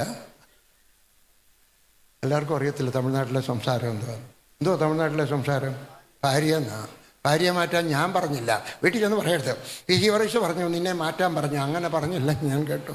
ഹല്ലേലൂയ. നിൻ്റെ പാട്ട് മാറ്റണം. Change your song, change your confession, change your faith. ദൈവത്തിൻ്റെ അനുഗ്രഹത്തിൻ്റെ വാക്യങ്ങൾ പറഞ്ഞുകൊണ്ട് നടക്കണം. ആ പെങ്കൊച്ചിൻ്റെ പാട്ട് മാറ്റി അവരുടെ ജീവിതം മാറി. ഒരു ഓഫീസർ വന്ന് കല്യാണം കഴിച്ചുകൊണ്ട് പോയി. ആലോചിച്ച് കഴിച്ചതാണ് കേട്ടോ, അല്ലാതെ വഴി വെച്ച് കണ്ടപ്പോൾ കണ്ണ് കാണിച്ചുകൊണ്ട് പോയതല്ല. Hallelujah, hallelujah. ഞാൻ നിങ്ങളൊക്കെ പറയുന്നു, എൻ്റെ ദൈവം ആരാണെന്നറിയാം. നിൻ്റെ ആവശ്യമെല്ലാം. ഹല്ലേലൂയ. വേദപുസ്തകത്തിനകത്ത് ഇങ്ങനെ ഞാൻ വായിക്കുന്നു, 2:4 ഉത്തമഗീതം. രാവിലെ ഞാൻ പറഞ്ഞു, നിങ്ങൾ വാക്യം എഴുതുന്നുണ്ടെങ്കിൽ അധ്യായം എഴുതണം, വാക്യം എഴുതണം, എന്നിട്ട് പുസ്തകം എഴുതണം, അല്ലെങ്കിൽ ചിലപ്പോൾ തെറ്റിപ്പോകും. ഉത്തമഗീതം 2:4 എനിക്കിഷ്ടപ്പെട്ട വാക്യങ്ങളിലൊന്നാണ്. അവൻ എന്നെ വീഞ്ഞു വീട്ടിലേക്ക് കൂട്ടിക്കൊണ്ട് ചെന്നു. എൻ്റെ മീതെ അവൻ പിടിച്ചിരുന്ന കൊടി സ്നേഹമായിരുന്നു. അങ്ങനെയാണെങ്കിൽ എൻ്റെ ദൈവം എൻ്റെ മേൽ അവൻ്റെ കൊടി പിടിച്ചിട്ടുണ്ടെങ്കിൽ എന്തുമായിരിക്കും? ഞാൻ എവിടെയെങ്കിലും ചെന്നാൽ വാതിൽ എനിക്ക് വേണ്ടി തുറക്കും. എനിക്ക് ആവശ്യമുള്ളതെല്ലാം എൻ്റെ കർത്താവ് തരും. ഹല്ലേലൂയ. അവനെ കാത്തുകൊള്ളും. ഞാൻ സുവിശേഷ വിലയ്ക്ക് ഇറങ്ങിയിട്ട് പട്ടിണിയായിരുന്നു. കാരണം എന്നെ സഹായിക്കാൻ ആരുമില്ല. അന്ന് കേരളത്തിൽ KP യോഹന്നാനോ വേറെ അങ്ങനെയുള്ള സംഘടനകളോ ഒന്നുമില്ല. എനിക്ക് ആരുമില്ല. ഞാൻ പുസ്തകം വെച്ചാണ് ജീവിക്കുന്നത്. ബാബു ബ്രദറില്ല. ബാബു ബ്രദർ ഉണ്ടായിരുന്നെങ്കിൽ അറിയാമായിരുന്നു. എൻ്റെ കൂടെ ഉണ്ടായിരുന്നവരാരുണ്ട്? ആരുമില്ല. പുറകിലിരിപ്പുണ്ട്. അവർക്ക് ആദ്യകാലത്തുണ്ടായിരുന്നു. പുസ്തകം വെച്ചാണ് ഞാൻ ജീവിക്കുന്നത്. ബസ്സിന് ചുറ്റും നടന്നുകൊണ്ട് പുസ്തകം വയ്ക്കും. 5 കിതാബ് 25 പൈസ കോൺ ലേഗ, മുझे ശാന്തി മിലാ ഹൈ ആപ്കോ ഭി ശാന്തി മിലേഗ. 5 പുസ്തകം 25 പൈസ.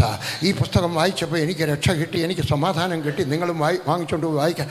ഇത് പറഞ്ഞ് വിൽക്കുന്നതാണ് എൻ്റെ ലാഭം. 13 പൈസ 12 പൈസ പുസ്തകത്തിൻ്റെ വില, 13 പൈസ എനിക്ക് കിട്ടും. ഇതാണ് എൻ്റെ ലാഭം. അപ്പോൾ പട്ടിണിയുടെ കാലം. ആവശ്യത്തിന് വസ്ത്രമില്ല, ചെരുപ്പില്ല, കിടക്കയില്ല. ആ സമയത്താണ് കുഴിക്കാലക്കാരനായ ഒരു കോശി ജമ്മു കാശ്മീരിൽ മദ്രാസ് പഠിക്കുകയായിരുന്നു, HBAയിൽ പഠിക്കുകയായിരുന്നു. അവധിക്ക് വന്നു കാശ്മീരിൽ. തിരിച്ചു പോകാൻ പൈസ ഇല്ല. എൻ്റെ അടുക്ക് വന്ന് വെച്ച് പറഞ്ഞു, വർഗീസ് ബ്രദറെ എനിക്ക് തിരിച്ചു പോകാൻ വണ്ടിക്കൂലി വേണം, ഒരു 110 രൂപ തരാം. ഞാൻ പറഞ്ഞു, കുഞ്ഞാ നമ്മുടെ വീട്ടിൽ ആഹാരമില്ല, പക്ഷേ എൻ്റെ കയ്യിൽ പുസ്തകങ്ങൾ ഒത്തിരിയുണ്ട്. ഞാൻ ഇതുവരെ പോയിട്ടില്ലാത്ത ഒരു പട്ടണത്തിൽ പോയി നമുക്ക് പുസ്തകം വയ്ക്കാം. ഞാൻ പറഞ്ഞു നമുക്ക് പൂഞ്ചിൽ പോകാം. പൂഞ്ചിൽ ഞാൻ പോയിട്ടില്ല. ഞാൻ പറഞ്ഞു നമുക്ക് പൂഞ്ചിൽ പോകാം. ഞങ്ങൾ പുസ്തകങ്ങളെല്ലാം കൂടെ കരുതി 3 പെട്ടിക്കകത്താക്കി. ഞാൻ, കോശി ബ്രദറ്, പിന്നെ സുഭാഷ് വധുവ, ഒരു ക്ഷത്രിയ കുടുംബത്തിൽ പുതുതായിട്ട് രക്ഷിക്കപ്പെട്ട പയ്യനാണ്. ഞാൻ സുവിശേഷം പറഞ്ഞ് രക്ഷിക്കപ്പെട്ടതാണ്.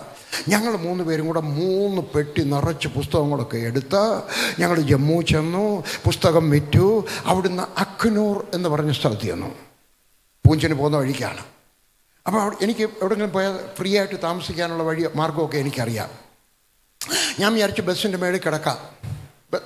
അവർ ചോദിച്ചാൽ കിടക്കാൻ നോക്കും അവിടെയൊക്കെ. പക്ഷേ അവിടെ ചെന്നപ്പോഴാ തണുപ്പ് ഭയങ്കരമാണ്. അവിടെ കിടന്ന് ചത്തുവും.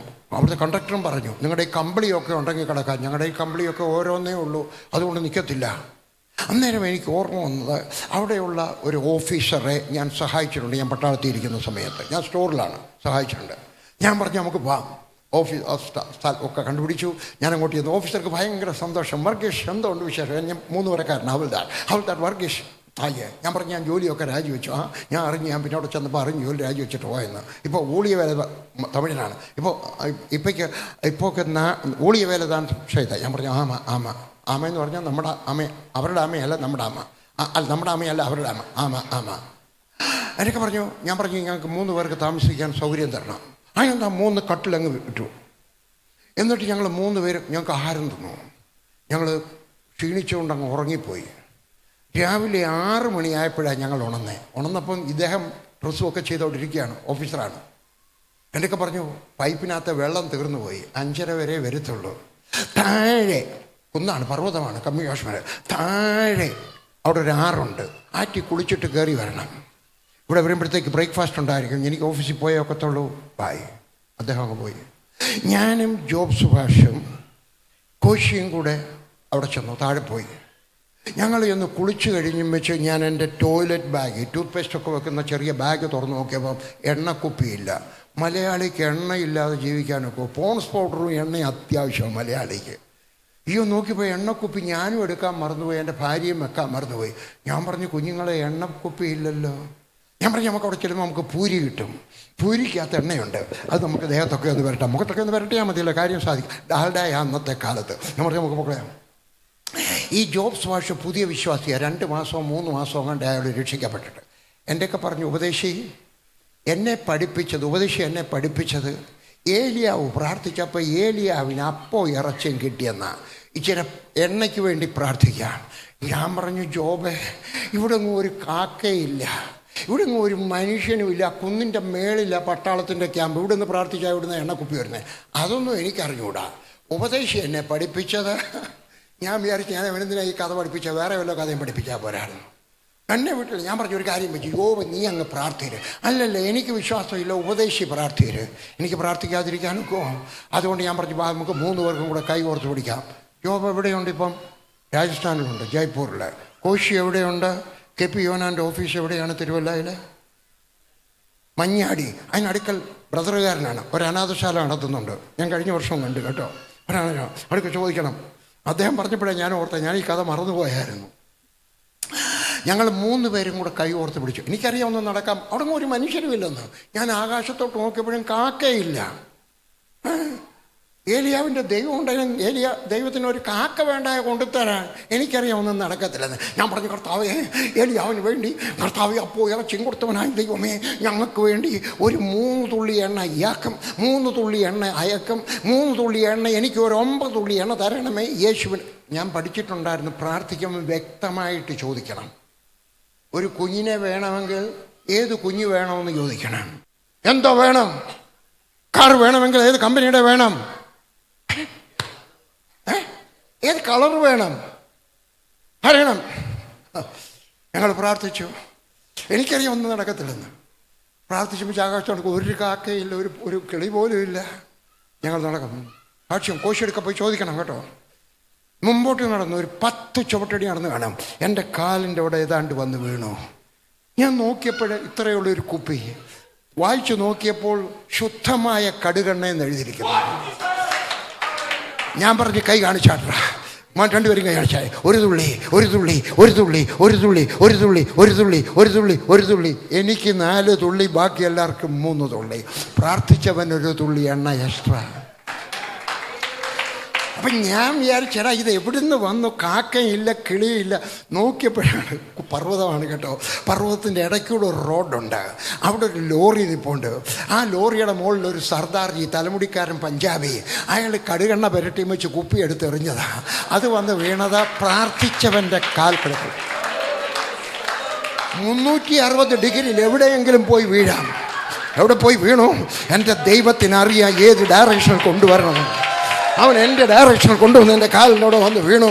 അപ്പോൾ അവിടെ നിന്നോട്ട് ഈ സർദാർജി കടുകെണ്ണ പറ്റിക്കൊണ്ട് പറഞ്ഞു, അയ്യോ നിങ്ങളെ ഞാൻ കണ്ടില്ലായിരുന്നു, അതുകൊണ്ട് എറിഞ്ഞതാ. ഞാൻ പറഞ്ഞു ഇനിയും വല്ലതും എറിയാനുണ്ടെങ്കിൽ എറിഞ്ഞോ, ഇതാണ് നല്ല സമയം. ഹല്ലേലൂയ. എൻ്റെ ദൈവം ആരാണ്? കാക്കയില്ലാത്തിടത്തും നിനക്ക് വേണ്ടി എണ്ണക്കുപ്പി തരുവാൻ, നിനക്ക് ആഹാരം തരുവാൻ, നിനക്ക് മുണ്ട് തരുവാൻ, നിനക്ക് ഷർട്ട് തരുവാൻ, നിനക്ക് എത്ര കഥ വേണം? ഹല്ലേലൂയ. ഇത് വിശ്വസിക്കണം, പറഞ്ഞുകൊണ്ടേയിരിക്കണം. എൻ്റെ ദൈവം എനിക്ക് വേണ്ടി തരുന്നവനായ ദൈവം. 3-ാമത്തെ കാര്യം, അവനെ സൗഖ്യമാക്കുന്ന യഹോവ. ഹല്ലേലൂയ. കുഷ്ഠരോഗിയെ സൗഖ്യമാക്കിയവനായ യേശു, കുരുടനെ സൗഖ്യമാക്കിയ യേശു, ചെകിടനെ സൗഖ്യമാക്കിയ യേശു, വരണ്ട കൈയെ സൗഖ്യമാക്കിയവനായ യേശു. എനിക്ക് ആ വരണ്ട കൈയുടെ കഥ വലിയ ഇഷ്ടമാണ്. യേശുവോട് നിന്നപ്പോൾ വരണ്ട കൈയുള്ള ഒരു മനുഷ്യൻ ദൈവാലയത്തിലുണ്ടായിരുന്നു. ഇന്നും ഒത്തിരി പേരുണ്ട് വരണ്ട കൈയുള്ളവർ. എന്തിനാ? എന്തെങ്കിലും ദൈവത്തിന് കൊടുക്കാൻ നേരം വരണ്ട കയ്യാ. പാൻറ്റിൻ്റെ പോക്കറ്റിനകത്ത് തപ്പുക, 1 രൂപ ഉണ്ടോന്ന്. അപ്പോൾ 1 രൂപ, അയ്യോ 10 രൂപ വേണ്ട, 1 രൂപ. ഈ കുടവയറൻ പാസ്റ്റർക്ക് എന്തിനാ 10 രൂപ കൊടുക്കുന്നത്? 1 രൂപ കൊടുത്താൽ മതി. നീ പാസ്റ്റർക്കല്ല കൊടുക്കുന്നേ, അയാളുടെ കുടവയറിനും അല്ല കൊടുക്കുന്നേ, അയാളുടെ ഭാര്യയ്ക്കും അല്ല കൊടുക്കുന്നേ, മക്കൾക്കും അല്ല കൊടുക്കുന്നത്. നീ കൊടുക്കുന്നത് ദൈവത്തിനാണെങ്കിൽ നല്ലത് കൊടുക്കണം. വരണ്ട കൈയുള്ളവൻ്റെയൊക്കെ പറഞ്ഞ് കൈ നീട്ടാൻ പറഞ്ഞു. ഹല്ലേലൂയ. നമ്മുടെ വരണ്ട കൈയൊക്കെ നേരെയാവണം. കൊടുക്കുന്ന നമ്മുടെ കഴിവനുസരിച്ച് കൊടുക്കാനൊക്കത്തുള്ളൂ കേട്ടോ, അതെനിക്കറിയാം. ഹല്ലേലൂയ. അവൻ്റെ വരണ്ട കൈ നീട്ടാൻ പറഞ്ഞപ്പോൾ 2 കൈയുണ്ട്. ഒന്ന് വരണ്ടതാ, മറ്റേതാന്നല്ല. ഏത് കൈ നീട്ടും? നിങ്ങൾ ഭിക്ഷ എടുക്കുന്നവരെ ആരെങ്കിലും കണ്ടോ? വരണ്ട കൈയുള്ളവൻ നിങ്ങൾ ഭിക്ഷ കൊടുക്കുമ്പോൾ ഏത് കൈയായിരിക്കും നീട്ടുന്നേ? നല്ല കൈയല്ല നീട്ടുന്നേ, വരണ്ട കൈ. നിൻ്റെ ആവശ്യമുള്ള കൈ നീട്ടി കൊടുക്കണം. വയറിനകത്ത് കുഞ്ഞില്ലെങ്കിൽ കർത്താവിൻ്റെ ഒക്കെ കുളിച്ചും വെച്ച് ബാത്റൂമിനകത്ത് നിന്നുകൊണ്ട് കണ്ണാടിക്കകത്ത് നോക്കിയിട്ട് പറയാം, കർത്താവ് ഈ വയറിനകത്ത് കുഞ്ഞുണ്ടാകട്ടെ. നിൻ്റെ പേഴ്സിനകത്തോട് പറയണം, ഈ പേഴ്സിനകത്ത് രൂപ വരട്ടെ, എൻ്റെ മേശപ്പുറത്ത് ആഹാരം വരട്ടെ, എൻ്റെ കുഞ്ഞിന് പഠിക്കാൻ അഡ്മിഷൻ കിട്ടട്ടെ, എൻ്റെ സഭയിലെ ഒഴിഞ്ഞു കിടക്കുന്ന കസേരയൊക്കെ നിറയട്ടെ. ഹല്ലേലൂയ. പ്രാർത്ഥിക്കണം. നിൻ്റെ വരണ്ട കൈ നീട്ടണം. യേശുക്രിസ്തു വരണ്ട കയ്യെ സൗഖ്യമാക്കി. എൻ്റെ കർത്താവ് ആരാണ്? സൗഖ്യമാക്കുന്നവൻ. Hallelujah, hallelujah. നിൻ്റെ പ്രശ്നത്തെ നോക്കി ദൈവത്തിൻ്റെ അടുക്കൽ ചെന്നാൽ നിൻ്റെ ഇനി പറയുന്നത് കേട്ടാട്ടെ, അടിവരയിട്ട് കേൾക്കണം. നീ ദൈവത്തിൻ്റെ അടുക്കൽ ചെന്ന്, യേശുവിൻ്റെ അടുക്കൽ ചെന്നാൽ നിൻ്റെ പ്രശ്നം എത്ര വലുതാണെന്ന് പറയുകയല്ല, നിൻ്റെ പ്രശ്നത്തിൻ്റെ അടുക്കൽ ചെന്നാൽ നിൻ്റെ ദൈവം എത്ര വലിയവനാണെന്ന് പറയണം. Hallelujah, hallelujah. ഒരു മത്തായി എഴുതിയ സുവിശേഷം വായിക്കാനൊക്കത്തില്ല, 8-ാം അധ്യായത്തിൻ്റെ 7-ാമത്തെ വാക്യത്തിനകത്ത് ഒരു ശതാധിപൻ വന്നു. ശതാധിപൻ ആരാണ്? ക്രിസ്ത്യാനിയല്ല, ക്രിസ്തു വിരോധിയാണ്. ക്രിസ്ത്യാനികളെ പീഡിപ്പിക്കുന്നവനാണ്. പക്ഷേ അവനൊരു വിശ്വാസം ഉണ്ടായിരുന്നു, രഹസ്യവിശ്വാസം. അവൻ യേശുവിൻ്റെ അടുക്കൽ വന്നു. എൻ്റെ കർത്താവ് അവൻ്റെ വിശ്വാസത്തെ കണ്ടിട്ട് എന്താ പറയുന്നറിയാം? ഇത്ര വലിയ വിശ്വാസം എന്ന് പറഞ്ഞാൽ വിശ്വാസത്തിന് വളർച്ചയുണ്ട്. ചെറിയ വിശ്വാസം, വലിയ വിശ്വാസം, വളരെ വളരെ വളരെ വലിയ വിശ്വാസം. നിങ്ങളുടെ വിശ്വാസം നിങ്ങൾ വളർത്തിയെടുക്കണം. എങ്ങനെയാണ് വളർത്തിയെടുക്കുന്നത്? വേദപുസ്തകം പറയുന്നു, വിശ്വാസം കേൾവിയാൽ വരുന്നു. കേൾക്കണം. ഇന്ന് ഞാൻ എത്ര സന്ദേശം കേട്ടു, എൻ്റെ ഓർമ്മ ശരിയാണെങ്കിൽ 2-3 സന്ദേശം കേട്ടു. എന്താ കാര്യം? എനിക്ക് കുറച്ചുകൂടെ വിശ്വാസം വർദ്ധിപ്പിക്കണം. ഇംഗ്ലീഷിലാണ് നല്ല വിശ്വാസത്തിൻ്റെ സന്ദേശം, മലയാളത്തിലല്ല. വിശുദ്ധിയുടേത് നല്ലത് മലയാളത്തിലാണ്. അതുകൊണ്ട് ഞാൻ മലയാളത്തിലും കേൾക്കും, ഇംഗ്ലീഷിലും കേൾക്കും. ഹല്ലേലൂയ. നിൻ്റെ വിശ്വാസം നീ വളർത്തിയെടുക്കണം. ഞാൻ സ്വത്തില്ലാത്ത ഒരു മനുഷ്യനാണ്. എൻ്റെ തീരുമാനമാണ്, എൻ്റെ വ്യക്തിപരമായ തീരുമാനം, എൻ്റെ ഉപദേശമല്ല, വ്യക്തിപരമായ തീരുമാനമാണ്. ഞാൻ സ്വത്തുണ്ടാക്കത്തില്ല. പക്ഷേ എൻ്റെ മക്കൾക്ക് ഞാൻ വലിയൊരു സമ്പാദ്യം കൊടുത്തിട്ടുണ്ട്. എന്താണ്? നമ്മുടെ ദൈവം നമ്മളെ സൗഖ്യമാക്കും. നമ്മുടെ ദൈവം നമ്മളെ കരുതും. നമ്മുടെ ആവശ്യങ്ങൾ നിറവേറ്റി തരുന്നവനാണ്. ഹല്ലേലൂയ. പുറപ്പാട് പുസ്തകം 15-ാം അധ്യായത്തിൻ്റെ 26-ാമത്തെ വാക്യം പറയുന്നു, യഹോവ റാഫ, അവൻ സൗഖ്യമാക്കുന്നവനാണ്. നിൻ്റെ മെഡിക്കൽ സർട്ടിഫിക്കറ്റ് എഴുതുന്നത് ഡോക്ടറാണെങ്കിലും അവരല്ല നിൻ്റെ ഭാവി നിശ്ചയിക്കുന്നത്. ഹല്ലേലൂയ. എൻ്റെ ദൈവമാണ്. ഹല്ലേലൂയ. നിൻ്റെ ഡോക്ടർ നിന്നോട് പറഞ്ഞെന്ന് ഒന്നേക്കാം, ഈ സോക്കേടുമായിട്ട് നീ മരിക്കും, ഇത് നിൻ്റെ അവസാനത്തെയാണ്. ആ ഡോക്ടർ പറഞ്ഞത് അവിടെ കിടക്കട്ടെ. അവരുടെ അറിവനുസരിച്ച് പറയുന്നു, ഞാനോ എൻ്റെ വിശ്വാസം അനുസരിച്ച് പറയുന്നു. ഞാൻ ഒരു സിനിമ ഉണ്ടാക്കി. ഏത് സിനിമയാണ്? സ്വർഗം സന്തോഷിക്കുന്നു. എൻ്റെ ആദ്യത്തെ സിനിമയാണ്. ബില്ലി ഗ്രഹാമാണ് എൻ്റെ സിനിമ ഉണ്ടാക്കാൻ പ്രേരിപ്പിച്ചത്. അദ്ദേഹം ഉണ്ടാക്കിയ ഒരു സിനിമ ഞാൻ കണ്ടു, പ്രോഡിഗൽ. കാണാം, യൂട്യൂബിൽ ഫ്രീ ആയിട്ട് കാണാം, പ്രോഡിഗൽ. അത് കണ്ടു 1983 കണ്ടു കഴിഞ്ഞപ്പം എൻ്റെ മനസ്സിനകത്തൊരാഗ്രഹം ഉണ്ടായി, എവിടെയെങ്കിലും ഒരു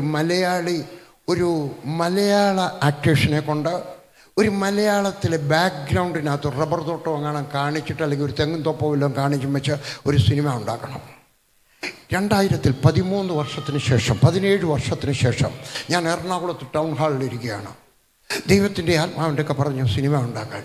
ഞാൻ സിനിമയെപ്പറ്റി, ഞാൻ നാടകത്തിനകത്ത് അഭിനയിച്ചിട്ടുണ്ട്, പക്ഷേ ഞാൻ സിനിമയെപ്പറ്റി എനിക്ക് ABCD അറിയത്തില്ല. ഉണ്ടാക്കുന്നത് വരെ എനിക്ക് അറിയത്തില്ലായിരുന്നു, ABCD അറിയത്തില്ല. പെട്ടെന്ന് ഞാൻ അവിടെ നിന്നുകൊണ്ടൊരു കഥ എഴുതി, 5 പേജിനകത്ത് എഴുതി. എൻ്റെ എപ്പോഴും നോട്ട്ബുക്ക് കാണും. ഞാൻ എഴുതി. എൻ്റെ കൂടെ ഉണ്ടായിരുന്ന RSV, പാട്ടുകൾ എഴുതുന്ന RSVയുടെ കൊടുത്തു. RSV സാംസൺ കൊട്ടൂരിൻ്റെ കൊടുത്തു. 6 മാസത്തിനകത്ത് സിനിമയായി. ആ സിനിമ ഉണ്ടാക്കുന്ന ദിവസം ഞാൻ വളരെ തളർന്നിരുന്നു. രാവിലെ ഒരു പ്രസംഗം, ഉച്ച കഴിഞ്ഞിട്ടൊരു പ്രസംഗം, പിന്നെ സിനിമയ്ക്ക് വേണ്ടി ഒരഭിനയം. ഇതൊക്കെ കഴിഞ്ഞപ്പോഴത്തേക്ക് ഞാൻ ക്ഷീണിച്ചു. എന്നെ കൊണ്ടുപോകാനുള്ള മത്തായി ബ്രദർ, എറണാകുളത്തെ മത്തായി ബ്രദർ ജീപ്പും കൊണ്ട് എങ്ങാണ്ട് പോയിരിക്കുക, ആരാണ്ട് വിടാനായിട്ട്. അപ്പം ഞാൻ ടൗൺ ഹാളിൻ്റെ മുറ്റത്ത് അങ്ങോട്ടും ഇങ്ങോട്ടും നടന്ന് പ്രാർത്ഥിക്കുകയാണ്. കർത്താവ് ഇത്ര നീ ബലം എനിക്ക് തന്നല്ലോ. കർത്താവെ, വചനം കേട്ടിട്ട് പോയവരൊക്കെ സുഖമായിട്ട് വീട്ടിലെത്തണമേ. ഞാൻ ഒന്ന് പ്രാർത്ഥിക്കുക.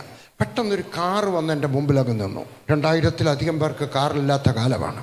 ഒരു കാർ വന്ന് എൻ്റെ മുമ്പിൽ നിന്നു. ഒരമ്മ ഓടിക്കുന്നു, മോൾ ഇറങ്ങി വന്നു. സുന്ദരിയായ ഒരു മോൾ, അതിസുന്ദരിയായ ഒരു മകൾ.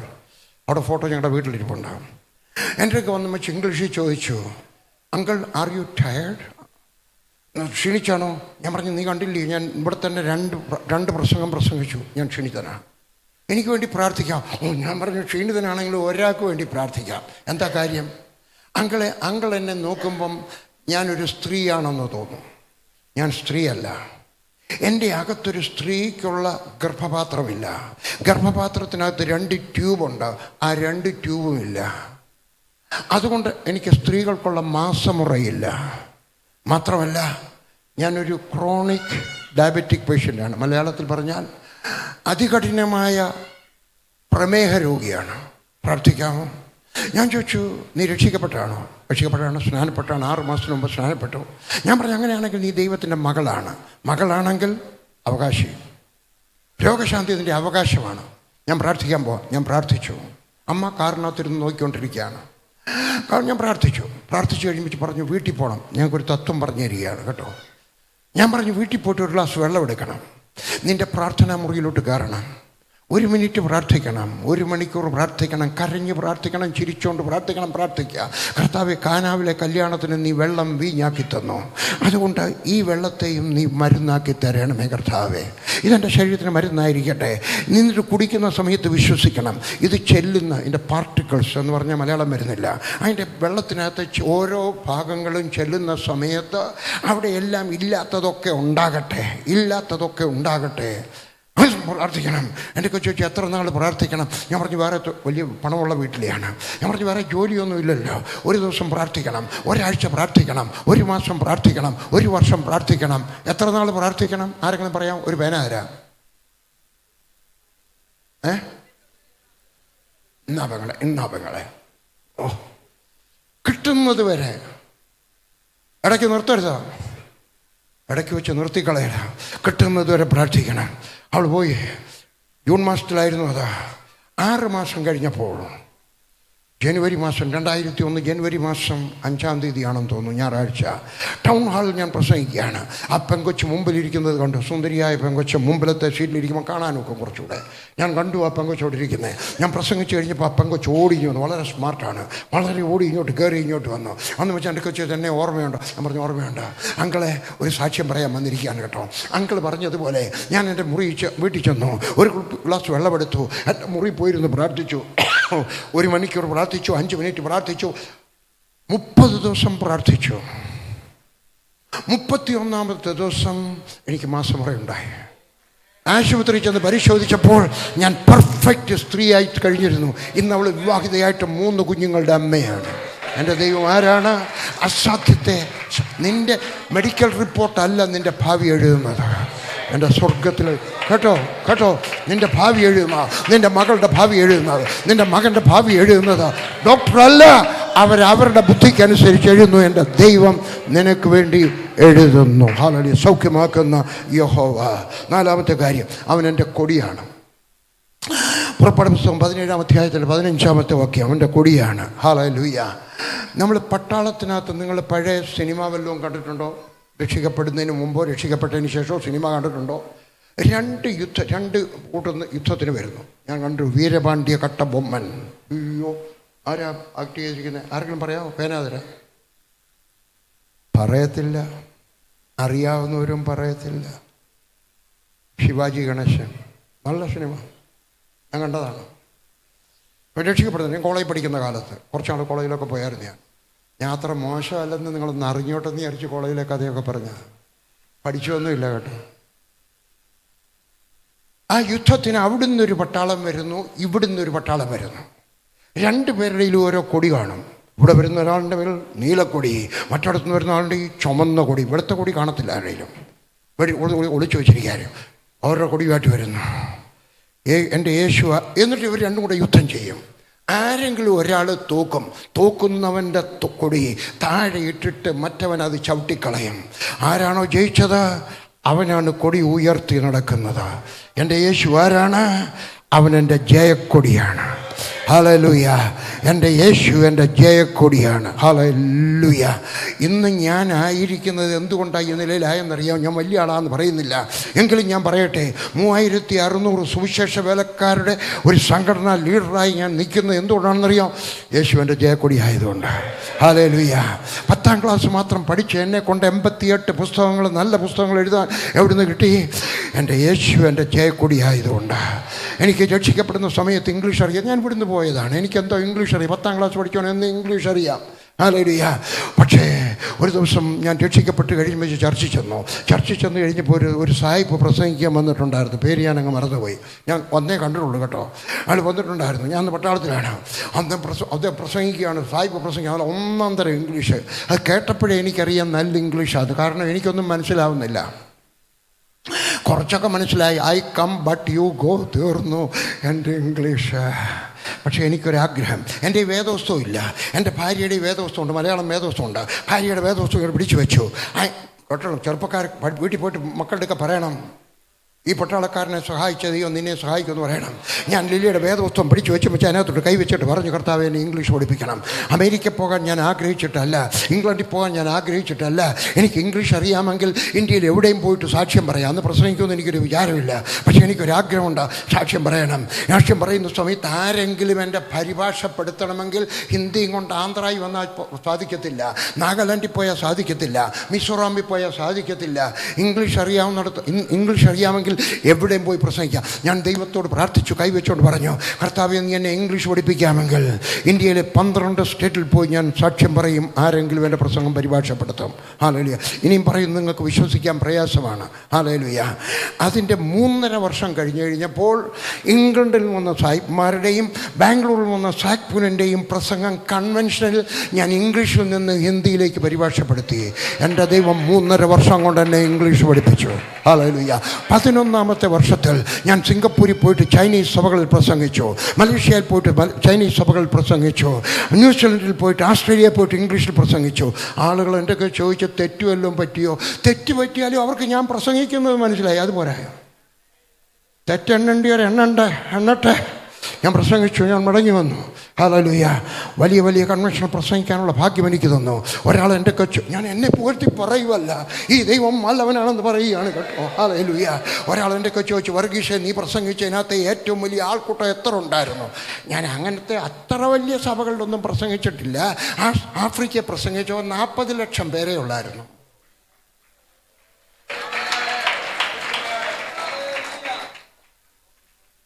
പാസ്റ്റർമാരുടെ സാഹിബ്മാരുടെ കൺവെൻഷനുകൾ പ്രസംഗിക്കുവാൻ, പാസ്റ്റേഴ്സ് സെമിനാർ പ്രസംഗിക്കുവാൻ ഈ 10ാം ക്ലാസ്സുകാരന് സാധിച്ചത് എൻ്റെ ദൈവം എൻ്റെ ജയക്കൊടിയായിട്ടാണ്. ഈ ദൈവം നിൻ്റെയും ജയക്കൊടി, നിൻ്റെ മക്കളുടെയും ജയക്കൊടി. ഞാനീ പറഞ്ഞതിൻ്റെ അർത്ഥം 10ാം ക്ലാസ് പഠിച്ചു വെച്ച് ഇനിയും പഠിക്കുന്നില്ലെന്ന് പറയണമെന്നല്ല ഞാൻ പറഞ്ഞതിൻ്റെ അർത്ഥം. ഹല്ലേലൂയ. പിന്നെയോ നിന്നെക്കൊണ്ട് ചെയ്യാവുന്നതൊക്കെ നീ ചെയ്യണം. ഹല്ലേലൂയ. ബാക്കിയൊക്കെ ദൈവം ചെയ്യും. കോളേജിൽ പഠിക്കുന്നവരാരെങ്കിലും ഉണ്ടോ? ഒരു പേന തരാം. കോളേജിൽ പഠിക്കുന്നവരാരും ഇല്ല. മോനെ ഇനി വന്നേ, എഴുന്നേറ്റ് നിന്നാൽ മതി. പേന. സക്സസ് എന്നുള്ളതിന് സ്പെല്ലിങ് പറയാമെങ്കിൽ പേന തരാം. കൊച്ചനെ ചതിച്ച് ഞാൻ. തെറ്റ്. ഇരിക്കും. വേറെ ആരെങ്കിലും പറയാമോ? ടീച്ചേഴ്സ്. മാത്യു സാറേ എന്തിയാ? മാത്യു സാർ പോയോ? അയ്യോ. എസ് തെറ്റ്. അതാണ് ആ കൊച്ചനും പറഞ്ഞതാ, തെറ്റ്. ഇംഗ്ലീഷ് പഠിക്കണം. ചുമ്മാ കോളേജിൽ പോയാൽ പോരാ.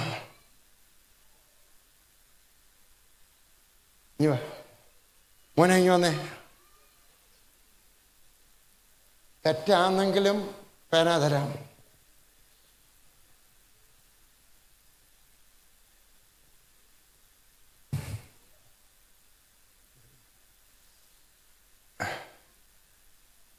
ഞാൻ വെച്ച് പേന വാങ്ങിക്കാൻ വരുവാന്ന്. സക്സസ് എന്നുള്ളതിൻ്റെ സ്പെല്ലിങ് കേട്ടാട്ടെ. HARDWORK.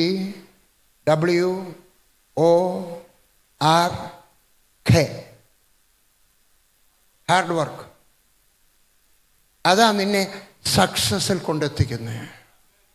നിങ്ങൾ വിചാരിക്കരുത് ഞാൻ പ്രാർത്ഥിച്ചപ്പോൾ ഇംഗ്ലീഷ് പഠിച്ചാന്നോ. ഞാനും ഹാർഡ് വർക്ക് ചെയ്തു.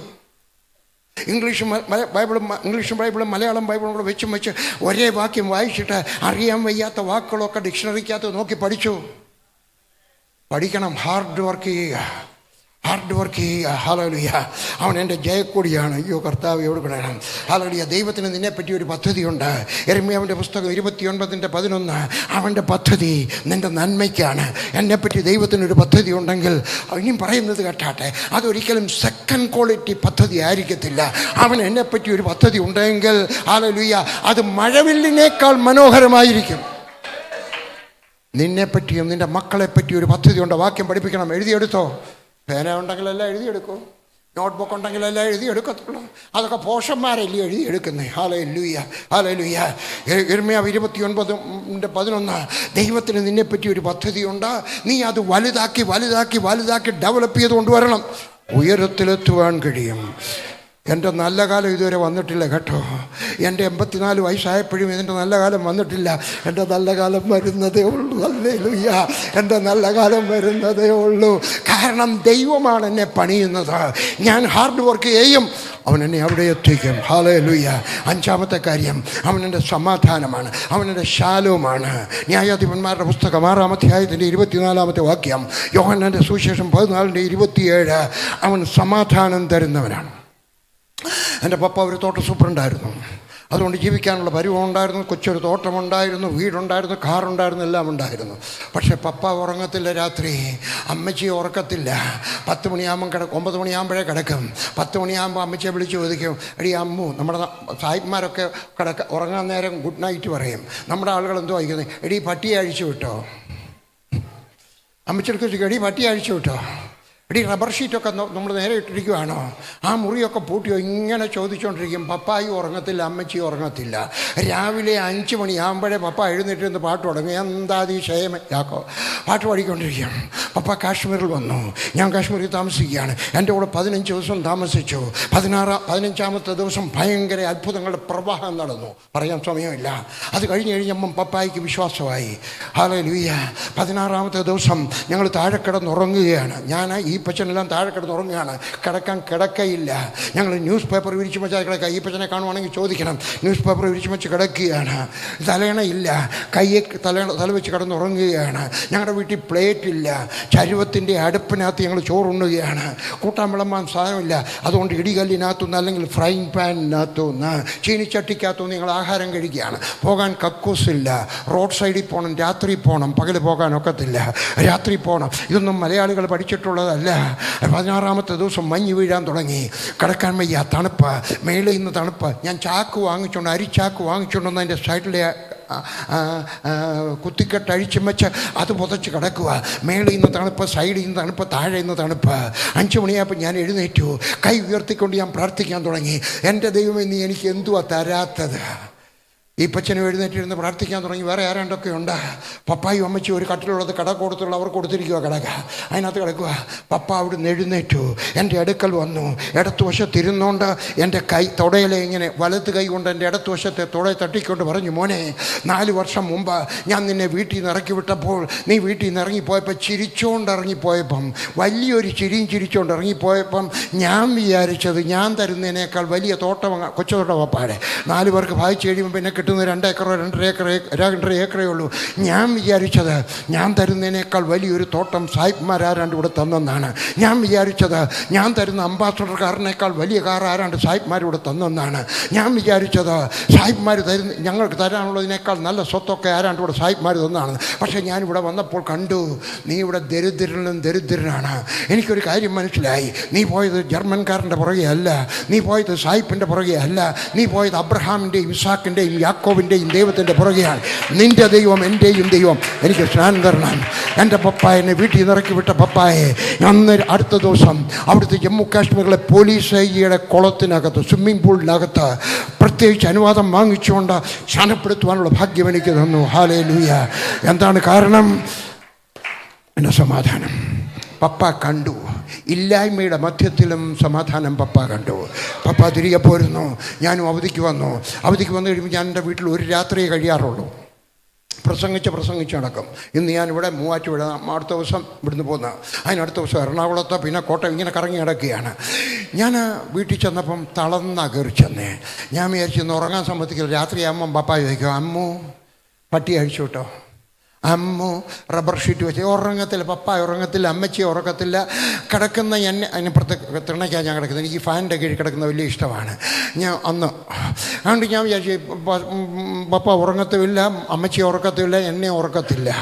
പക്ഷെ 9 മണിയായപ്പോൾ അമ്മച്ചിയുടെ പറഞ്ഞ അമ്മു, അമ്മച്ചിയുടെ പേര് അമ്മു എന്നാ, അമ്മു ചോറുതാ ഉറക്കം വരുന്നത്. എന്താ പറ്റി? ചിലപ്പോൾ ക്ഷീണിച്ചത് കൊണ്ടായിരിക്കാം, പ്രായമായി ഒരു വലിയ. അപ്പോൾ ഉറങ്ങി. 6 മണിയായപ്പോൾ അടുക്കളയിൽ നിന്ന് ശബ്ദം കേട്ടു, പാത്രത്തിൻ്റെയൊക്കെ. അമ്മച്ചി അടുക്കളയിൽ ചെന്നു. പപ്പ ഉണർന്നിട്ടില്ല, പാട്ട് പാടുന്നില്ല. ഞാൻ ചെന്നിട്ട് പപ്പയുടെ കിടക്കമുറിയുടെ അമ്മച്ചി ഇറങ്ങി പോയി കഴിഞ്ഞപ്പം കതവ് തുറന്ന് കിടക്കുക. ഞാൻ ചെന്ന് എത്തി നോക്കിയ പപ്പ അവിടെ കിടന്ന് തുറന്നു.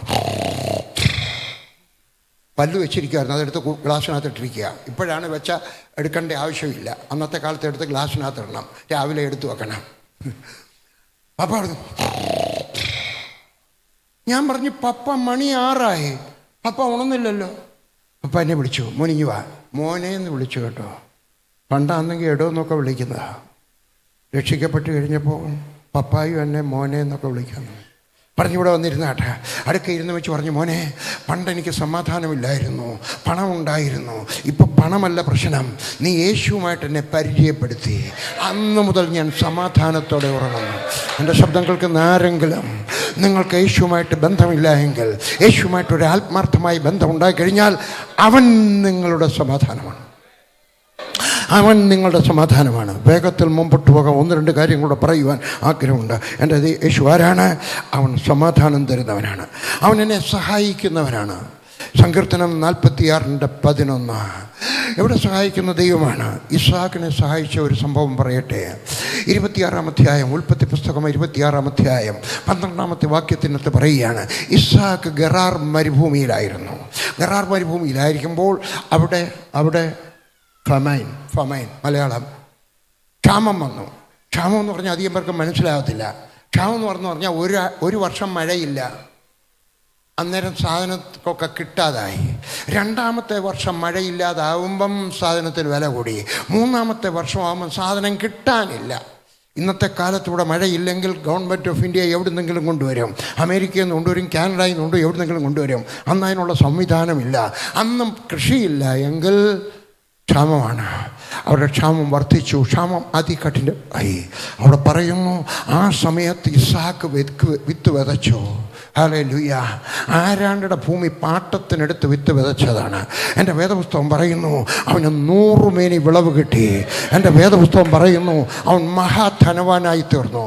ഒത്തിരി പേർക്കും ധനവാനാകുന്നത് ഇഷ്ടമല്ല. ധനവാനാകുന്നത് ഇഷ്ടമില്ലാത്തവരൊക്കെ നിങ്ങളുടെ ധനം എനിക്ക് തന്നേക്കണം, ഞാൻ കൊണ്ടുപോയിക്കോളാം. ധനവാനാകുന്നത് ഇഷ്ടമല്ലെന്ന് പറയുന്നവരുടെ വീട്ടിൽ ചെല്ലാമെങ്കിലും ഭിത്തിയെ കിടക്കുന്ന വാക്യങ്ങളൊക്കെ അനുഗ്രഹത്തിൻ്റെയാണ്.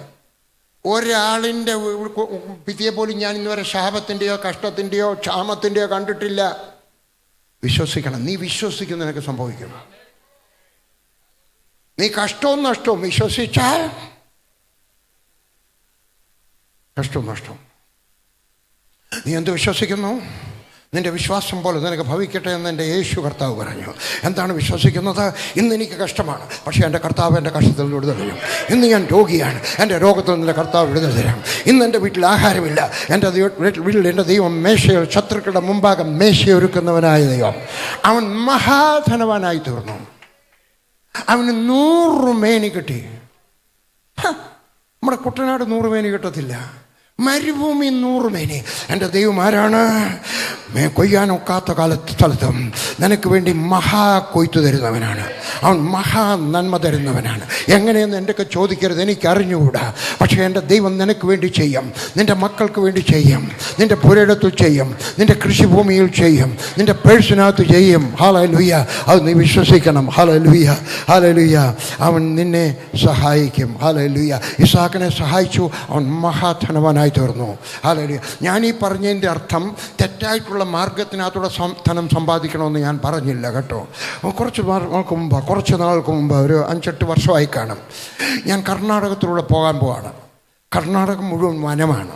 പട്ടണമൊക്കെ കഴിഞ്ഞ് വെച്ച് വേറൊരു പട്ടണത്തിൽ കൊണ്ടെങ്കിൽ വനത്തിനകത്തൂടെ പോകേണ്ടത്.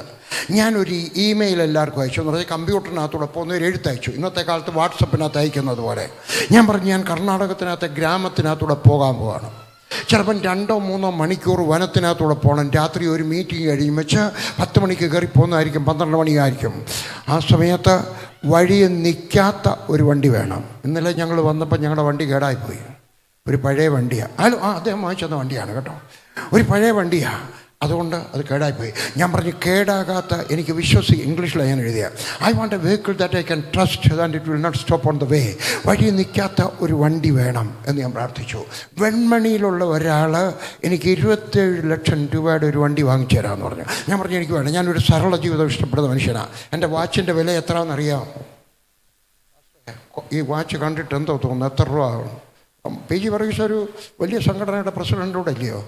എത്ര രൂപ ആകണം ഒരു ഉദ്ദേശത്തിന്? ഒരു 30,000 അതിൻ്റെ വില. 30,000 പൈസ, 300 രൂപ.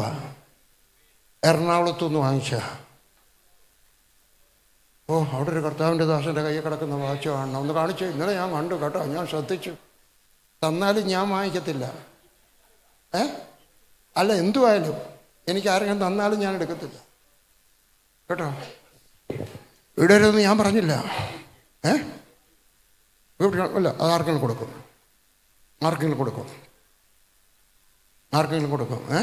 അവിടെ തരാൻ നോക്കണ്ട, വാങ്ങിക്കത്തില്ല. സരള ജീവിതം ഇഷ്ടപ്പെടുന്ന മനുഷ്യനാണ് ഞാൻ. ഹല്ലേലൂയ. അദ്ദേഹം എനിക്ക് 16 ലക്ഷം രൂപയുടെ സ്കോർപ്പിയോ വണ്ടി വെളിയിലുണ്ടല്ലേ, അവർക്ക് ഇഷ്ടം വെളിയിൽ നിൽപ്പുണ്ട്. അയാൾ എന്തുകൊണ്ടാണ് തന്നേ? അയാളിലുണ്ടായിട്ട്. അയാൾ വെൺമണിയിലുള്ള വീടില്ലാത്തവർക്ക് 150 വീട് പണിത് കൊടുത്തു. 150 പേർക്ക് വീട് പണിത് കൊടുത്തു. റോഡിൽ ടൈൽ വിരിച്ചു. എന്താ കാര്യം പറഞ്ഞേ? പണം ഉണ്ടായിട്ട്. പണം നല്ലതാണ്, ഉപയോഗിക്കാൻ അറിയാമെങ്കിൽ പണം നല്ലതാണ്. അതുകൊണ്ട് നിങ്ങൾ പ്രാർത്ഥിക്കണം, എൻ്റെ പേഴ്സിനകത്ത് രൂപ തരണം, എൻ്റെ ബാങ്കിനകത്ത് രൂപ തരണം. എൻ്റെ ചർച്ചിൻ്റെ ആവശ്യം പറയുമ്പോൾ അവിടെ ഇവിടെയും പോയി ചോദിക്കാതെ എനിക്കൊരു ചെക്ക് എഴുതി കൊടുക്കുവാനുള്ള കഴിവ് തരണം. Hallelujah, hallelujah. ഇച്ചിരി വേഗത്തിൽ പോകട്ടെ. എൻ്റെ ദൈവം ആരാണ്? ഹല്ലേലൂയ. അവൻ എന്നെ സഹായിക്കുന്ന ദൈവമാണ്. ഹല്ലേലൂയ. അടുത്തത്, അവൻ എൻ്റെ പ്രൊട്ടക്ടറാണ്. ഹല്ലേലൂയ. എന്നെ കാത്തു സൂക്ഷിക്കുന്നവനാണ്. സങ്കീർത്തനം 121:5. അവൻ എൻ്റെ പ്രൊട്ടക്ടറാണ്. ഹല്ലേലൂയ. എന്നെ കാണുന്ന പ്രശ്നങ്ങളിൽ നിന്നും കാണാൻ കഴിയാത്ത പ്രശ്നങ്ങളിൽ നിന്നും അവൻ എന്നെ രക്ഷിക്കുന്നവനാണ്. കാണുന്നത് പലതുകൊണ്ട്, കാണാൻ കഴിയാത്തത് പലതുകൊണ്ട്. പകൽ പറക്കുന്ന അസ്ത്രം, രാത്രി, ഇതിനെല്ലാം ഏത് പിശാച് വന്നാലും ആ പിശാചിൽ നിന്നെല്ലാം എന്നെ രക്ഷിക്കും. ആരെങ്കിലും എന്നെ ദ്രോഹിക്കാനായിട്ട് പദ്ധതി ഇട്ടുണ്ടെന്ന് കഴിഞ്ഞാലും ദൈവം അതിനകത്തൊന്നും രക്ഷിക്കും. ഹല്ലേലൂയ. ഒരു വലിയ വിശ്വാസം ഉണ്ടായിരിക്കട്ടെ. അവൻ നിനക്ക് പരിചയമായിരിക്കും, അവൻ നിനക്ക് തീമതിലായിരിക്കും. എഴുതിയെടുത്താട്ടെ, വാക്യം കണ്ടുപിടിച്ചെഴുതണം. ഹല്ലേലൂയ. 8ാമത്തെ കാര്യം, അവൻ എന്നെ വിടുവിക്കുന്നവനാണ്. സങ്കീർത്തനം 18:2. എൻ്റെ ശാപത്തിൽ നിന്ന് അവൻ എന്നെ വിടുവിക്കും, എൻ്റെ ഭയത്തിൽ നിന്ന് അവനെ പിടിപ്പിക്കും. ഞാൻ ഭയപ്പെടുന്ന മനുഷ്യനാണ്. ഞാൻ നേരത്തെ പറഞ്ഞല്ലോ, എൻ്റെ ഭയം 2 മിനിറ്റ് നേരത്തേക്കേ കാണത്തുള്ളൂ. അതിന് മുമ്പേ ഞാനൊരു 10 വാക്യം കാണാതെ പറയുന്ന സമയത്ത് എൻ്റെ ഭയം എന്നെ വിട്ടിട്ട് മാറിപ്പോകും, ഓടിപ്പോകും. അവൻ്റെ ഭയത്തിൽ വിടുവിക്കുന്നു. ഹല്ലേലൂയ. എൻ്റെ ദുസ്വഭാവങ്ങളിൽ നിന്ന് അവൻ എന്നെ വിടുവിക്കുന്നു. രക്ഷിക്കപ്പെട്ട ആരെങ്കിലും ദുസ്വഭാവമുള്ളവരുണ്ടോ? ഇവിടെ കരവാളൂരാരെയും കാണത്തില്ല, ചിലപ്പോൾ എൻ്റെ ഗ്രാമത്തിൽ ആരെങ്കിലും കാണും. എന്തൊക്കെയാണ് കാണുന്നത്? ഭാര്യ അടിക്കും, ഏതെങ്കിലും ദുസ്വഭാവം ഉണ്ടെങ്കിൽ എൻ്റെ കർത്താവായ യേശു ക്രിസ്തു എനിക്ക് പറയാനൊക്കും. ഞാൻ എൻ്റെ ഭാര്യ വെളിയിൽ ആരോടും പറയല്ലേ, രഹസ്യമായിട്ട് മൈക്കിനകത്തൂടെ പറയാം. എനിക്കറിയാം കരവാളൂരുകാരുടെയൊക്കെ പറയാമെങ്കിൽ അവരാരോടും പറയത്തില്ലെന്ന് ഞാൻ അങ്ങ് വിചാരിക്കുക. പറയുമെന്ന് എനിക്കറിയാം. എൻ്റെ അഡ്രസ്സും കരവാളുറുപ്പിയായിരുന്നു. കല്ലിവൽ ബംഗ്ലാവ്, കരവാളുറുപ്പിയോ. എൻ്റെ തൊളിക്കോടെ വീട് അഡ്രസ്സ് അതായിരുന്നു. എൻ്റെ ഭാര്യ ഞാൻ 3 പ്രാവശ്യം അടിച്ചു. എടുക്കുന്നതിന് മുമ്പ് ഞാൻ ഒരിക്കലും അടിച്ചിട്ടില്ല. 5 വർഷം കഴിഞ്ഞിട്ടാണ് ഞാൻ രക്ഷിക്കപ്പെട്ട. കല്യാണം കഴിഞ്ഞ് 5 വർഷം കഴിഞ്ഞു ഒരിക്കലും അടിച്ചില്ല. രക്ഷിക്കപ്പെട്ട് കഴിഞ്ഞപ്പോൾ ഒരു ദിവസം ദേഷ്യം കൊടുത്തു ഒരടി. പാസ്റ്ററായി കഴിഞ്ഞാൽ പിന്നെയും കൊടുത്തു ഒരടി. വലിയ പാസ്റ്ററായി കഴിഞ്ഞപ്പോഴും കൊടുത്തൊരടി. ഒരു ദിവസം ഞാൻ പ്രസംഗിച്ചിട്ട് തിരികെ വരുന്ന സമയത്ത് എനിക്കൊരു കുറ്റബോധം. നീണ്ട കഥയാണ്. ലില്ലി എന്ന കാപ്പിയും വാങ്ങിച്ചുകൊണ്ട് ഞങ്ങളുടെ വീടിൻ്റെ പുറകിലുള്ള വെട്ടിയിട്ട് ഒരു മരത്തെ പോയിരുന്നുകൊണ്ട് ഞാൻ പ്രാർത്ഥിച്ചു, ദൈവമേ, ഇതാണോ ഒരു ക്രിസ്തീയ കുടുംബം? ഭാര്യ അടിക്കുന്ന ഭർത്താവ്, മക്കളെല്ലാം പേടിച്ച് വിറയ്ക്കുന്നു. ഇതാണോ ഒരു ക്രിസ്തീയ കുടുംബം? ഞാൻ ദൈവത്തോട് പ്രാർത്ഥിച്ചപ്പോൾ എൻ്റെ മുമ്പിലൂടെ ഒരു വാക്യം ഓടിപ്പോയി. നമ്മളെ ബ്രേക്കിംഗ് ന്യൂസ് കാണത്തില്ല, അന്ന് അതൊന്നും ഇല്ലാത്ത കാലമാണ്. ഉണ്ടെങ്കിൽ ഞാൻ കണ്ടിട്ടില്ല. ഞങ്ങളുടെ വീട്ടിൽ ടെലിവിഷനില്ല, അന്നുമില്ല ഇന്നുമില്ല. ടെലിവിഷൻ ഞാൻ എതിരല്ല കേട്ടോ, ഉണ്ടായിരുന്ന ഒരു കാലം ഉണ്ടായിരുന്നതാണ്. ഒരു വാക്യം എൻ്റെ മുമ്പിലൂടെ ഓടിപ്പോയി, സമാധാനം ചോദിക്കുന്നവർ ഭാഗ്യവാന്മാർ.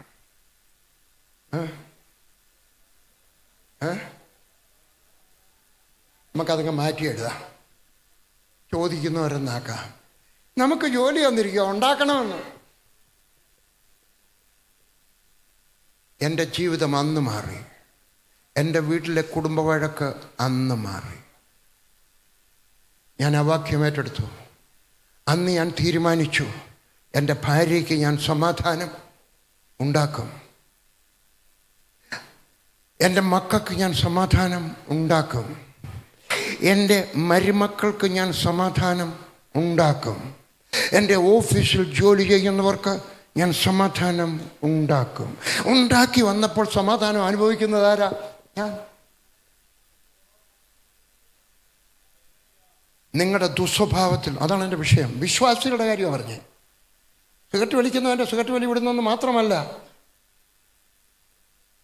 രാത്രി വിസ്കി കുടിച്ചുമച്ച് കിടക്കുന്ന വിശ്വാസികളുടെ വിസ്കിയിൽ നിന്നും കർത്താവ് വിടുതൽ തരും. ഇവിടെ അങ്ങനെയുള്ളവർ കാണത്തില്ലെന്ന് ഞാൻ അങ്ങ് വിചാരിക്കുക. എൻ്റെ വിചാരം തെറ്റായിരിക്കാനും സാധ്യതയുണ്ട്. സ്തോത്രാഴ്ച എടുത്തത് നന്നായി വാസ്തവായി. കാര്യമായിട്ട് പറയണം. ശാപത്തിൽ നിന്ന് വിടുവിക്കുന്നു, ഭയത്തിൽ നിന്ന് വിടുവിക്കുന്നു, ദുസ്വഭാവത്തിൽ നിന്ന് വിടുവിക്കുന്നു, പൈശാചിക പാശങ്ങളിൽ നിന്നും വിടുവിക്കുന്നു. പിശാച്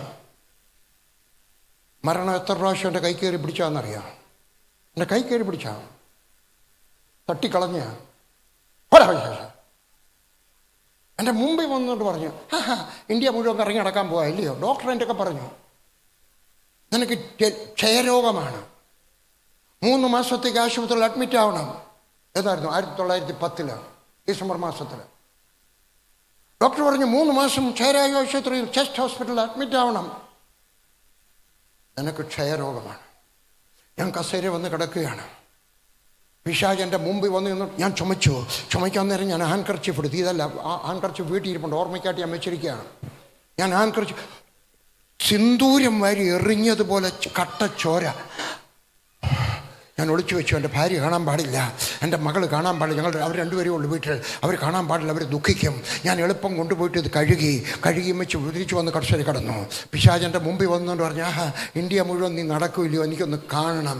നീ 3 മാസം ക്ഷയരാശുപത്രി കിടക്കും, അവിടെ വെച്ച് നിൻ്റെ കച്ചവടം ഞാൻ തീർക്കും. ഞാൻ ചാടി അങ്ങ് എഴുന്നേറ്റു. ഞാൻ പറഞ്ഞു, പിശാചേ, നീ പോഷ്ക്ക് പറയുന്നു, നിൻ്റെ അപ്പൻ, നീ പോഷ്ക്ക് പറയുന്നവൻ്റെ അപ്പനാണ്, നീ പറയുന്നതല്ല, എൻ്റെ വേദപുസ്തകം പറയുന്നതാണ് ഞാൻ വിശ്വസിക്കുന്നത്. ഡോക്ടറല്ല എൻ്റെ ഭാവി എഴുതുന്നത്, എൻ്റെ ദൈവമാണ് എൻ്റെ ഭാവി എഴുതുന്നത്. അതിനകത്ത് പറഞ്ഞിരിക്കും ഞാൻ ദീർഘായുസ്സോടെ ജീവിച്ചിരിക്കുമെന്നാണ്, ആരോഗ്യത്തോടെ ജീവിച്ചിരിക്കുമെന്നാണ്. എന്നിട്ട് ഞാൻ പറഞ്ഞു, അടുത്ത വർഷം ഞാൻ ഇന്ത്യയിലെ 29 സ്റ്റേറ്റിൽ പോയി 23 സ്റ്റേറ്റിൽ പോയി സുവിശേഷം പറഞ്ഞു. അടുത്ത വർഷം അല്ല, 2 സ്റ്റേറ്റ് ഒഴിച്ച്. എവിടെ നാഗാലാൻഡ്, മിസോറാം ഒഴിച്ച് ബാക്കി എല്ലാ സ്റ്റേറ്റിലും ഞാൻ പോയി സുവിശേഷം പ്രസംഗിച്ചു. എന്താ കാര്യം? പിശാച് എൻ്റെ കൈ കയറി പിടിച്ചപ്പോൾ അതിനെ തട്ടി മാറ്റിക്കൊണ്ട്, പിശാച് നിൻ്റെ കാലയിൽ ബന്ധിച്ചാൽ, നിൻ്റെ കയ്യിൽ ബന്ധിച്ചാൽ, നിൻ്റെ കഴുത്ത് ബന്ധിച്ചാൽ തട്ടി മാറ്റിക്കൊണ്ട് പോണം. ഹല്ലേലൂയ. ഒരു കാര്യം കൂടെ പറഞ്ഞ് അവസാനിപ്പിക്കാം. എൻ്റെ ദൈവം ആരാണ്? അവൻ എന്നും ഉച്ചയ്ക്ക് 12 മണിയായിരിക്കും. ഞാൻ മിഡിൽ സ്കൂൾ പഠിക്കുന്ന കാലത്ത് ഏരൂർ സ്കൂളിലാണ് മിഡിൽ സ്കൂളിൽ പഠിച്ചത്. അവിടുത്തെ സാറ്, ഏത് സാറാണ് പഠിപ്പിച്ചതെന്ന് അറിഞ്ഞിട്ടില്ല, പറഞ്ഞു നിങ്ങൾക്കൊരു കടികാരം ഉണ്ടാക്കാം. എന്നിട്ട് പറഞ്ഞൊരു കടലാസ് എടുക്കണം, അതിനകത്ത് 12 അക്കങ്ങൾ ഇടണം, 1 2 3 4 5 6. നടുക്ക് ഒരു നല്ല നീളമുള്ള കമ്പ് അടിക്കണം, ഒരു ആണി അടിക്കണം. എന്നിട്ട് 6 മണിയാകുമ്പോൾ എവിടാണോ അതിൻ്റെ നിഴൽ വന്നിരിക്കുന്നത് അവിടെ എഴുതണം 6 AM. 7 മണിക്ക്, 8 മണിക്ക്, 9 മണിക്ക്. ഉച്ചയാകുന്ന സമയത്ത് എൻ്റെ സാറിനെ പഠിപ്പിച്ചു, സൂക്ഷം 12 മണിയാവുന്ന സമയത്ത് നിഴൽ കാണത്തില്ല. കാരണം എന്താണ്? സൂര്യൻ തലയ്ക്ക് മേളിലാണ്. ആ സമയത്ത് നിഴലില്ല. ഇനി ഞാൻ വാക്യം വായിക്കട്ടെ. യാക്കോബിൻ്റെ ലേഖനം 1-ാം അധ്യായത്തിൻ്റെ 17-18. സഹോദരന്മാരെ, സഹോദരിമാരെ, വഞ്ചിക്കപ്പെടരുത്. എല്ലാ ദാനവും തികഞ്ഞ വരമൊക്കെയും ഉയരത്തിൽ നിന്ന് വെളിച്ചങ്ങളുടെ പിതാവിങ്കിൽ നിന്ന് ഇറങ്ങി വരുന്നു. അവന് വികാരമോ ഗതിഭേദത്താലുള്ള ആച്ഛാദനമോ ഇല്ല. നാം അവൻ്റെ സൃഷ്ടികളിൽ ഒരുവിധം ആദ്യഫലമാകേണ്ടതിന് അവൻ തൻ്റെ ഇഷ്ടഹേതുവായി സത്യത്തിൻ്റെ വചനത്താൽ നമ്മെ ജനിപ്പിച്ചിരിക്കുന്നു. വിശദീകരിക്കാൻ സമയമില്ല. അതിനകത്ത് പറഞ്ഞു 12 മണിയാവുന്ന പോലെ എൻ്റെ ദൈവത്തിന് ആച്ഛാദനമില്ല. അവൻ എന്നും 12 മണിക്കാണ്. നിഴലില്ലാത്ത ഒരു ദൈവം. എൻ്റെ ദൈവത്തിന് നിഴലില്ല. അവൻ എന്നും നിനക്ക് 12 മണിയായിരിക്കും. എൻ്റെ ദൈവം ആരാണ്? എൻ്റെ ഭാവി നിശ്ചയിക്കുന്നത് ഡോക്ടറല്ല, എൻ്റെ മെഡിക്കൽ സർട്ടിഫിക്കറ്റ് എഴുതുന്നത് ഡോക്ടറല്ല, എൻ്റെ സ്കൂളിലെ സർട്ടിഫിക്കറ്റ് തരുന്നത് ഡോക്ടറല്ല. എൻ്റെ ഭാവി നിശ്ചയിക്കുന്നത് എൻ്റെ ദൈവമാണ്. ഒരു സംഭവം പറഞ്ഞ് അവസാനിപ്പിക്കാം. 4-5 മിനിറ്റ് തരിക. എൻ്റെ രണ്ടാമത്തെ മകൾ ജനിച്ചത് മന്ദബുദ്ധിയായിട്ടാണ്. മന്ദബുദ്ധിയായിട്ടുള്ള കുഞ്ഞുങ്ങളെ നിങ്ങൾ കണ്ടിട്ടുണ്ടല്ലോ അല്ലേ? എൻ്റെ മകൾ നിൽക്കുന്നതൊക്കെ ഇങ്ങനെയായിരുന്നു, ഇങ്ങനെ നിൽക്കുക. അശേഷം ഒരു ദിവസം ഞാൻ 12 മുട്ട വാങ്ങിച്ചുകൊണ്ട് വന്നു. 2-3 ഗസ്റ്റ് വന്നിട്ടുണ്ടായിരുന്നു. അതിന് കോഴിമുട്ട വാങ്ങിച്ചുകൊണ്ട് വന്ന അവിടോട്ട് വെച്ചു. അവൾ ചെന്ന് അതിൻ്റെ പുറത്തങ്ങിരുന്നു. മന്ദബുദ്ധി. പള്ളിക്കുടുത്തി ചേർക്കാൻ കൊണ്ടുവന്നു. കേട്ടോ കഥ പറയുന്നത്. നഴ്സറി ചേർക്കാൻ കൊണ്ടുവന്നു. പ്രിൻസിപ്പൽ എൻ്റെ മോളെ നോക്കി അവളിങ്ങനെ നിൽക്കുക. എൻ്റെയൊക്കെ പറഞ്ഞു ഈ കൊച്ചു എനിക്കറിഞ്ഞുകൂടായിരുന്നു. ഞാൻ വിചാരിച്ച അവളൊരു അലസ്യയായതുകൊണ്ട്, ലേസി ആയതുകൊണ്ടാണ് ഇങ്ങനെയൊക്കെ ഇരിക്കുന്നത്. പറഞ്ഞവൾ മന്ദബുദ്ധിയാണ്. അവളെ ഒരു സ്പെഷ്യൽ സ്കൂളിൽ വിടണം. എൻ്റെ ഹൃദയം തുടിച്ചു. സോഷ്യൽ സ്കൂളിൽ വിടണം. എൻ്റെ കുടുംബത്തിലുള്ളവരൊക്കെ പഠിത്തമുള്ളവരാ. അവരുടെ കൂടെ നിൽക്കുമ്പോൾ എൻ്റെ മോളെന്താ പറയുക? I don't know. പേടിച്ചു പോയി ഞാൻ, ഭയന്ന് പോയി ഞാൻ. എൻ്റെ മോളെ ചേർത്തില്ല. അവർ പറഞ്ഞ് ഞങ്ങൾ എടുക്കത്തില്ലെന്ന് പറഞ്ഞു. എൻ്റെ മോടെ ഭാവി എഴുതിയത് പ്രിൻസിപ്പലായിരുന്നില്ല. പ്രിൻസിപ്പൽ അവരുടെ അഭിപ്രായം പറഞ്ഞതേ ഉള്ളൂ. കത്തോലിക്കലെ കന്യാസ്ത്രീ അവരുടെ അഭിപ്രായം പറഞ്ഞതേ ഉള്ളൂ. ഞങ്ങൾ വീട്ടിൽ കൊണ്ടുവന്നു. നീണ്ട കഥയാണ്. ഞങ്ങൾ 2 പേരും, ഞാനും എൻ്റെ ഭാര്യയും 5-5.5 വയസ്സുള്ള മോനും കൂടെ അവിടെ തലയിൽ കൈവച്ച് പ്രാർത്ഥിച്ചു. എങ്ങനെയാലും ദൈവം ഒരു അത്ഭുതം ചെയ്തു. അവളെ ഒരു സ്കൂളിൽ പരീക്ഷണാർത്ഥം എടുത്തു. 3 മാസം കഴിഞ്ഞു. നഴ്സറിയിൽ നിന്ന് റിപ്പോർട്ട് വന്നു. അന്നത്തെ റിപ്പോർട്ടിനകത്ത് എഴുതി ആനി വർഗീസ് ഹിന്ദി 0, കണക്ക് അതിനേക്കാളും വലിയ 0, ഇംഗ്ലീഷ് അതിനേക്കാളും വലിയ 0, പിന്നെ വൃത്തി എന്നൊരു കാര്യമേ ഇല്ല. റിപ്പോർട്ട് അതായിരുന്നു. ഞങ്ങൾ വീണ്ടും തലയിൽ കൈവച്ചു. 50 വിദ്യാർത്ഥികളുള്ള ഇതിനകത്ത് അവിടെ നമ്പർ 50 ആയിരുന്നു. വർഷത്തിൻ്റെ അവസാനം പ്രോഗ്രസ് കാർഡ് കെട്ടിക്കഴിഞ്ഞപ്പോൾ ഞാൻ വരാന്തയിൽ ഇരിക്കുകയാണ്. എൻ്റെ കൂടെ ഒരു പഞ്ചാബി പാസ്റ്റർ ഇരിപ്പുണ്ട്, ജഗീർ മസി ഇരിക്കുകയാണ്. ഞാൻ നൃത്തം ചെയ്യാൻ തുടങ്ങി. എൻ്റെ ഒക്കെ ചോദിച്ചു, മോള് ഫസ്റ്റ് പാസ്സായോ? ഞാൻ പറഞ്ഞില്ല. പിന്നെ 49ാമതായിട്ട് ജയിച്ചു. 50 പിള്ളേരുള്ളതിനകത്ത് 49ാമതായിട്ട് ജയിച്ചെങ്കിൽ എന്തിനാടോ ഡാൻസ് ചെയ്യുന്നത്? പറയാം, അവിടെ നമ്പർ 50 ആയിരുന്നു. എന്നാൽ ഞങ്ങൾ പ്രാർത്ഥിച്ചപ്പോൾ 50ൽ നിന്ന് എൻ്റെ ദൈവം 49 ആക്കിയെങ്കിൽ ഇനി ഉയർത്താൻ കഴിയും. 2 വർഷം കഴിഞ്ഞപ്പോൾ 47ആയി. 2 വർഷം കഴിഞ്ഞപ്പോൾ 43ആയി. അവിടുന്ന് ഉയർന്ന് 12ാം ക്ലാസ്സിലെത്തി. 12ാം ക്ലാസ്സിലെത്തിയപ്പോൾ അവിടെ ടീച്ചർ എന്നെ വിളിച്ചു. മാൻചന്ത എന്നെ വിളിച്ചു വെച്ച് പറഞ്ഞു, നീ ഒരു വലിയ അബദ്ധം കാണിച്ചു. നീ അവളെ CBSE ഇട്ടു. CBSE ഒരിക്കലും സയൻസ് ഗ്രൂപ്പിനകത്ത് പാസ്സാവത്തില്ല, വേറെ എന്തെങ്കിലും വേണ്ടിയതായിരുന്നു. ഞാൻ അടുക്കലൊന്നും പറഞ്ഞില്ല. കാരണം എനിക്ക് വേദവസ്തു അറിയാം. ഗുരുക്കന്മാരുടെ അടുക്കൽ ബഹുമാനത്തോടെ സംസാരിക്കണം. എൻ്റെ ഗുരു അല്ലെങ്കിലും എൻ്റെ മകളുടെ ഗുരുവാണ്. എങ്കിലും ഞാൻ എൻ്റെ മനസ്സിനകത്ത് ഞാൻ എന്നോട് തന്നെ പറഞ്ഞു, you don't know my God, നിനക്കെൻ്റെ ദൈവത്തെ അറിഞ്ഞുകൂടാ. അയാൾ പറഞ്ഞു പാസ്സാവത്തില്ല. എൻ്റെ മോളും അവിടെ അമ്മയുടെയൊക്കെ പറഞ്ഞു, മമ്മി എനിക്ക് പരീക്ഷ എഴുതാൻ പേടിയാവുന്നു. ഞാൻ പറഞ്ഞു വേണ്ട, ഈ വർഷം എഴുതണ്ട, അടുത്ത വർഷം എഴുതിയാൽ മതി. അവൾ അടുത്ത വർഷം എഴുതി. അവിടെ ടീച്ചർ പറഞ്ഞതുപോലെയല്ല, അവൾ പാസ്സായി. നിൻ്റെ മകളുടെ ഭാവി എഴുതുന്നത് പ്രിൻസിപ്പൽ അല്ല. നിൻ്റെ മകൻ്റെ ഭാവി എഴുതുന്നത് അവരുടെ ടീച്ചറല്ല. നിൻ്റെ മകൻ്റെ ഭാവി എഴുതുന്നത് പാസ്റ്റർ അല്ല. നിങ്ങളുടെ ഭാവി എഴുതുന്നത് നിങ്ങളുടെ അപ്പനല്ല, നിങ്ങളുടെ അമ്മയല്ല, അയൽക്കാരനല്ല. സഹോദരി, നിന്നെ പേടിപ്പിച്ച, നിൻ്റെ മകളെ പീഡിപ്പിച്ച ആ ശത്രുവല്ല നിൻ്റെ മകളുടെ ഭാവി എഴുതുന്നത് എൻ്റെ സ്വർഗസ്ഥനായ ദൈവം. അവൾ 12ാം ക്ലാസ് പാസ്സായി. ഇന്ത്യയിലെ ഏറ്റവും നല്ല കോളേജുകളിൽ ഒന്നാണ് മൗണ്ട് കാർമൽ കോളേജ്, ബാംഗ്ലൂർ. അവിടെ പോയിട്ട് അവൾ എഴുതി പഠിച്ച് പാസ്സായി. അന്നേരം തിരുവനന്തപുരത്ത് നിന്ന് ഒരു പാസ്റ്റർ അവിടെയൊക്കെ ചെന്ന് കണ്ടും വെച്ച് പറഞ്ഞു, കുഞ്ഞെ നിനക്ക് വേണമെങ്കിൽ അമേരിക്കയിൽ പോയി പഠിക്കാം, അവിടെ സ്കോളർഷിപ്പ് കിട്ടും. അവളെന്തായാലും അമേരിക്കയിൽ പോയി പഠിച്ചു. അവളവിടെ നിന്ന് MSc പാസ്സായി. ഇന്നവളുടെ പേര് doctor Annie Varghese, PhD, director psychology department, Baylor University, Texas. 30 സായിപ്പന്മാരും മദാമ്മമാരും ഉടക്കി ജോലി. നിന്റെ ഭാവി, നിന്റെ മകൻ്റെ ഭാവി, നിന്റെ മകളുടെ ഭാവി, നിന്റെ കുഞ്ഞുങ്ങളുടെ ഭാവി, നിന്റെ സഭയുടെ ഭാവി എഴുതുന്നു നിന്റെ പാസ്റ്ററല്ല, നിന്റെ അപ്പനല്ല, നിന്റെ അമ്മയല്ല, നിന്റെ ഡോക്ടറുമല്ല. ആരാണ് എഴുതുന്നത്? എൻ്റെ സ്വർഗസ്ഥനായ ദൈവം. ഹല്ലേലൂയ. നിൻ്റെ ഭാവി എഴുതുന്നവനായ ദൈവം. ഞാൻ നിങ്ങൾക്ക് വേണ്ടി പ്രാർത്ഥിക്കാൻ പോവുകയാണ്. സമയം കഴിഞ്ഞു പോയി, എൻ്റെ സന്ദേശം തീർന്നിട്ടില്ല. പക്ഷേ ഞാൻ നിങ്ങൾക്ക് വേണ്ടി പ്രാർത്ഥിക്കാൻ പോവുകയാണ്. എൻ്റെ സന്ദേശം കേൾക്കുന്ന ആരെങ്കിലും ഇതുപോലെ ദുഃഖത്തിലാണോ? ഡോക്ടർ പറഞ്ഞത് കേട്ടിട്ട്, ഹല്ലേലൂയ, നിൻ്റെ പാസ്റ്റർ പറഞ്ഞത് കേട്ടിട്ട്, നിങ്ങളുടെ പട്ടക്കാരൻ പറഞ്ഞത് കേട്ടിട്ട്, നിൻ്റെ അപ്പൻ പറഞ്ഞതായിരിക്കും നീ മുടിഞ്ഞു പോമടി, നീ തെണ്ടിത്തി പറഞ്ഞതായിരിക്കാം. അവരെല്ലാം നിൻ്റെ ഭാവി എഴുതുന്നത് സ്വർഗസ്ഥനായ ദൈവം. നിന്നെപ്പറ്റി എഴുതിയിരിക്കുന്ന ഒരു ഭാഗം വേദപുസ്തകത്തിനകത്തുണ്ട്. അത് കണ്ടുപിടിച്ചിട്ട് പറയണം, ഇതാണ് എൻ്റെ ഭാവി, ഇതാണ് എൻ്റെ ഭാവി. ഞാൻ നന്മ അനുഭവിക്കും, ഞാൻ വാലല്ല തലയായി തീരും, എൻ്റെ സ്ഥിതിക്ക് വ്യത്യാസം വരും. ശത്രുക്കളുടെ മുമ്പാകെ എനിക്ക് മേശയൊരുക്കുന്നവനാണ് എൻ്റെ ദൈവം. ശത്രുക്കൾ നല്ലതാണ്. നിന്നെപ്പറ്റി അപവാദം പറയുന്ന ശത്രുക്കൾ നല്ലതാണ്. നിന്നെ ചീത്തയാക്കിയ അവരുടെ മുമ്പാകെയും നിന്നെ മേശയൊരുക്കുന്നവനായ എൻ്റെ ദൈവം. ഇനിയും പറയുന്നത് കേട്ടാട്ടെ, എൻ്റെ ദൈവം മേശയൊരുക്കിയാൽ അവൻ്റെ സ്റ്റാറ്റസിനനുസരിച്ചായിരിക്കും മേശയൊരുക്കുന്നത്. കണ്ണുകളടയ്ക്കാൻ പ്രാർത്ഥിക്കാം, കണ്ണുകളടയ്ക്കാൻ പ്രാർത്ഥിക്കാം. ആരാണ് ദുഃഖിതരായിട്ടുള്ളവർ? ആരുടെ പറ്റിയാണ് നിങ്ങൾ ശാപം വഹിച്ചിട്ടുള്ളവർ? ആരെയാണ് നിങ്ങളുടെ അപ്പൻ ശപിച്ചത്, അമ്മ ശപിച്ചത്, പാസ്റ്റർ ശപിച്ചത്, പട്ടക്കാരൻ ശപിച്ചത്, നാട്ടുകാർ ശപിച്ചത്, വീട്ടുകാർ ശപിച്ചത്, മറ്റ് പലരും ശപിച്ചിട്ടുണ്ടായിരിക്കാം. എന്നാൽ ഇന്ന് നമ്മുടെ ചരിത്രം നമ്മൾ മാറ്റി എഴുതാൻ പോവുകയാണ്. നിൻ്റെ വിശ്വാസം പോലെ നിനക്ക് ഭവിക്കട്ടെ, നിൻ്റെ വിശ്വാസം പോലെ നിനക്ക് ഭവിക്കട്ടെ. ഏതെങ്കിലും ശാപത്തിൻ്റെ, ഏതെങ്കിലും ദാരിദ്ര്യത്തിൻ്റെ, ഏതെങ്കിലും കഷ്ടത്തിൻ്റെ ശൃംഖലയിൽ കുരുങ്ങിക്കിടക്കുകയാണെങ്കിൽ എഴുന്നേറ്റ് നിൽക്കാൻ ഞാൻ പ്രാർത്ഥിക്കാൻ പോവുകയാണ്. ഏതെങ്കിലും വിഷയത്തിനകത്ത് ഹല്ലേലൂയ പ്രാർത്ഥനാ വിഷയം ആവശ്യമുള്ളവർക്ക് എഴുന്നേറ്റ് നിൽക്കാം. എനിക്ക് 84 വയസ്സായി. നിങ്ങളുടെ അധികം പേരുടെയും അപ്പനാകാനുള്ള പ്രായം എനിക്കുണ്ട്, വല്യപ്പച്ചനാകാനുള്ള പ്രായം എനിക്കുണ്ട്.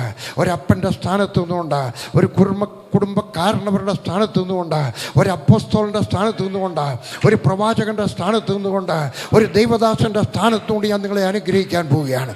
ദൈവത്താൽ അനുഗ്രഹിക്കപ്പെടുക. അന്ധകാര ശക്തികൾ നിങ്ങളെ വിട്ട് മാറിപ്പോകട്ടെ. ദൈവത്തിൻ്റെ സാന്നിധ്യം നിങ്ങളുടെ മേൽ വരട്ടെ. ഈ വേദപുസ്തകത്തിനകത്ത് പറയുന്ന അനുഗ്രഹം നിങ്ങളെ എത്തിപ്പിടിക്കട്ടെ. ശത്രുക്കളുടെ മുമ്പാകെ മേശയൊരുക്കട്ടെ. കർത്താവായ യേശുവിൻ്റെ നാമത്തിൽ സഹോദര ഞാൻ നിങ്ങളുടെയൊക്കെ പറയുകയാണ്, സഹോദരി ഞാൻ നിൻ്റെയൊക്കെ പറയുകയാണ്, നിൻ്റെ സ്ഥിതിക്ക് എൻ്റെ ദൈവം ഇന്ന് വ്യത്യാസം തരാൻ പോവുകയാണ്. നീ വിശ്വസിക്കുന്നത് പോലെ നിനക്ക് സംഭവിക്കട്ടെ. എന്താണ് നീ വിശ്വസിക്കുന്നത്? കഷ്ടത്തിലാണോ വിശ്വസിക്കുന്നത്? നഷ്ടത്തിലാണോ വിശ്വസിക്കുന്നത്? Change your thought. നിൻ്റെ ചിന്ത മാറ്റുക, നിൻ്റെ പാട്ട് മാറ്റുക, നിൻ്റെ സംസാരം മാറ്റുക. ദൈവത്തിൻ്റെ വചനം, അനുഗ്രഹത്തിൻ്റെ വാചകം പിടിച്ചിട്ട് വേണം. യഹോവ ഇവിടെ എഴുതിയിരിക്കുന്നു, ഇതെൻ്റെ കഥയാണ്. അബ്രഹാമിനെ പോലെ ഞാൻ അനുഗ്രഹിക്കപ്പെടാം. ഞാൻ സകലത്തിലും അനുഗ്രഹം പ്രാപിക്കാം. കുറച്ചൊന്നുമല്ല, സകലത്തിലും അനുഗ്രഹം പ്രാപിക്കാം. ഞാൻ നിങ്ങൾക്ക് വേണ്ടി പ്രാർത്ഥിക്കട്ടെ, ഞാൻ നിങ്ങൾക്ക് വേണ്ടി പ്രാർത്ഥിക്കട്ടെ. തലയിൽ കൈവയ്ക്കാം. ഒരപ്പൻ്റെ സ്ഥാനത്തുകൊണ്ട് ഞാൻ അനുഗ്രഹിക്കുന്നു, ഒരു വല്യപ്പച്ചൻ്റെ സ്ഥാനത്തുകൊണ്ട് അനുഗ്രഹിക്കുന്നു, ഒരു പ്രവാചകൻ്റെ സ്ഥാനത്തുകൊണ്ട് അനുഗ്രഹിക്കുന്നു, ഹല്ലേലൂയ, ഒരു അപ്പോസ്തലൻ്റെ സ്ഥാനത്തുകൊണ്ട് അനുഗ്രഹിക്കുന്നു. ഈ വേദപുസ്തകത്തിലെ അനുഗ്രഹം നിങ്ങൾ വിശ്വസിക്കുന്നത് പോലെ നിങ്ങൾക്ക് സംഭവിക്കട്ടെ. യേശുവിൻ്റെ നാമത്തിൽ ഇത് സംഭവിക്കട്ടെ. ആമേൻ. യേശുവിൻ്റെ നാമത്തിൽ ഇത് സംഭവിക്കട്ടെ. ആമേൻ. നമ്മുടെ യേശു ആരാണ്? അനുഗ്രഹിക്കുന്നവനായ ദൈവം, കഷ്ടതയിൽ നിന്ന് വിടുതൽ തരുന്നവനായ ദൈവം, ദാരിദ്ര്യത്തിൽ നിന്ന് വിടുതൽ തരുന്നവനായ ദൈവം. ഹല്ലേലൂയ. നമ്മളെ മാന്യരാക്കുന്ന ദൈവം. ഹല്ലേലൂയ. സാധാരണ അനുഗ്രഹമല്ല, അസാധാരണ അനുഗ്രഹം. അബ്രഹാമിന് കിട്ടിയ അനുഗ്രഹം. അബ്രഹാമിന് ഏത് അനുഗ്രഹമാണ് കിട്ടിയത്? കേട്ടാട്ടെ. 24-ാം അധ്യായത്തിൻ്റെ 1-ാമത്തെ വാക്യം പറയുന്നു, ആ അനുഗ്രഹം നമുക്ക് തന്നെന്നാണ് എൻ്റെ വേദപുസ്തകം പറഞ്ഞത്. എങ്ങനെ? വിശ്വാസത്താൽ. 24-1 Abraham was blessed in all things. Abraham സകലത്തിലും അനുഗ്രഹം പ്രാപിച്ചു. ആരോഗ്യത്തിനകത്ത് അനുഗ്രഹം പ്രാപിച്ചു, പേഴ്സിനകത്ത് അനുഗ്രഹം പ്രാപിച്ചു, കുടുംബ സമാധാനത്തിൽ അനുഗ്രഹം പ്രാപിച്ചു, ദേശത്ത് അനുഗ്രഹം പ്രാപിച്ചു. ഹല്ലേലൂയ. സകലത്തിലും Abraham was blessed in all things. ആ അനുഗ്രഹം നിങ്ങൾക്കുണ്ടാകട്ടെ. ഞാൻ നിങ്ങളെ അനുഗ്രഹിക്കുന്നു. ആ അനുഗ്രഹം നിങ്ങൾക്കുണ്ടാകട്ടെ, നിങ്ങളുടെ സഭയിൽ ഉണ്ടാകട്ടെ, നിങ്ങളുടെ വീട്ടിലുണ്ടാകട്ടെ. യേശുവിൻ്റെ നാമത്തിൽ ആമേൻ.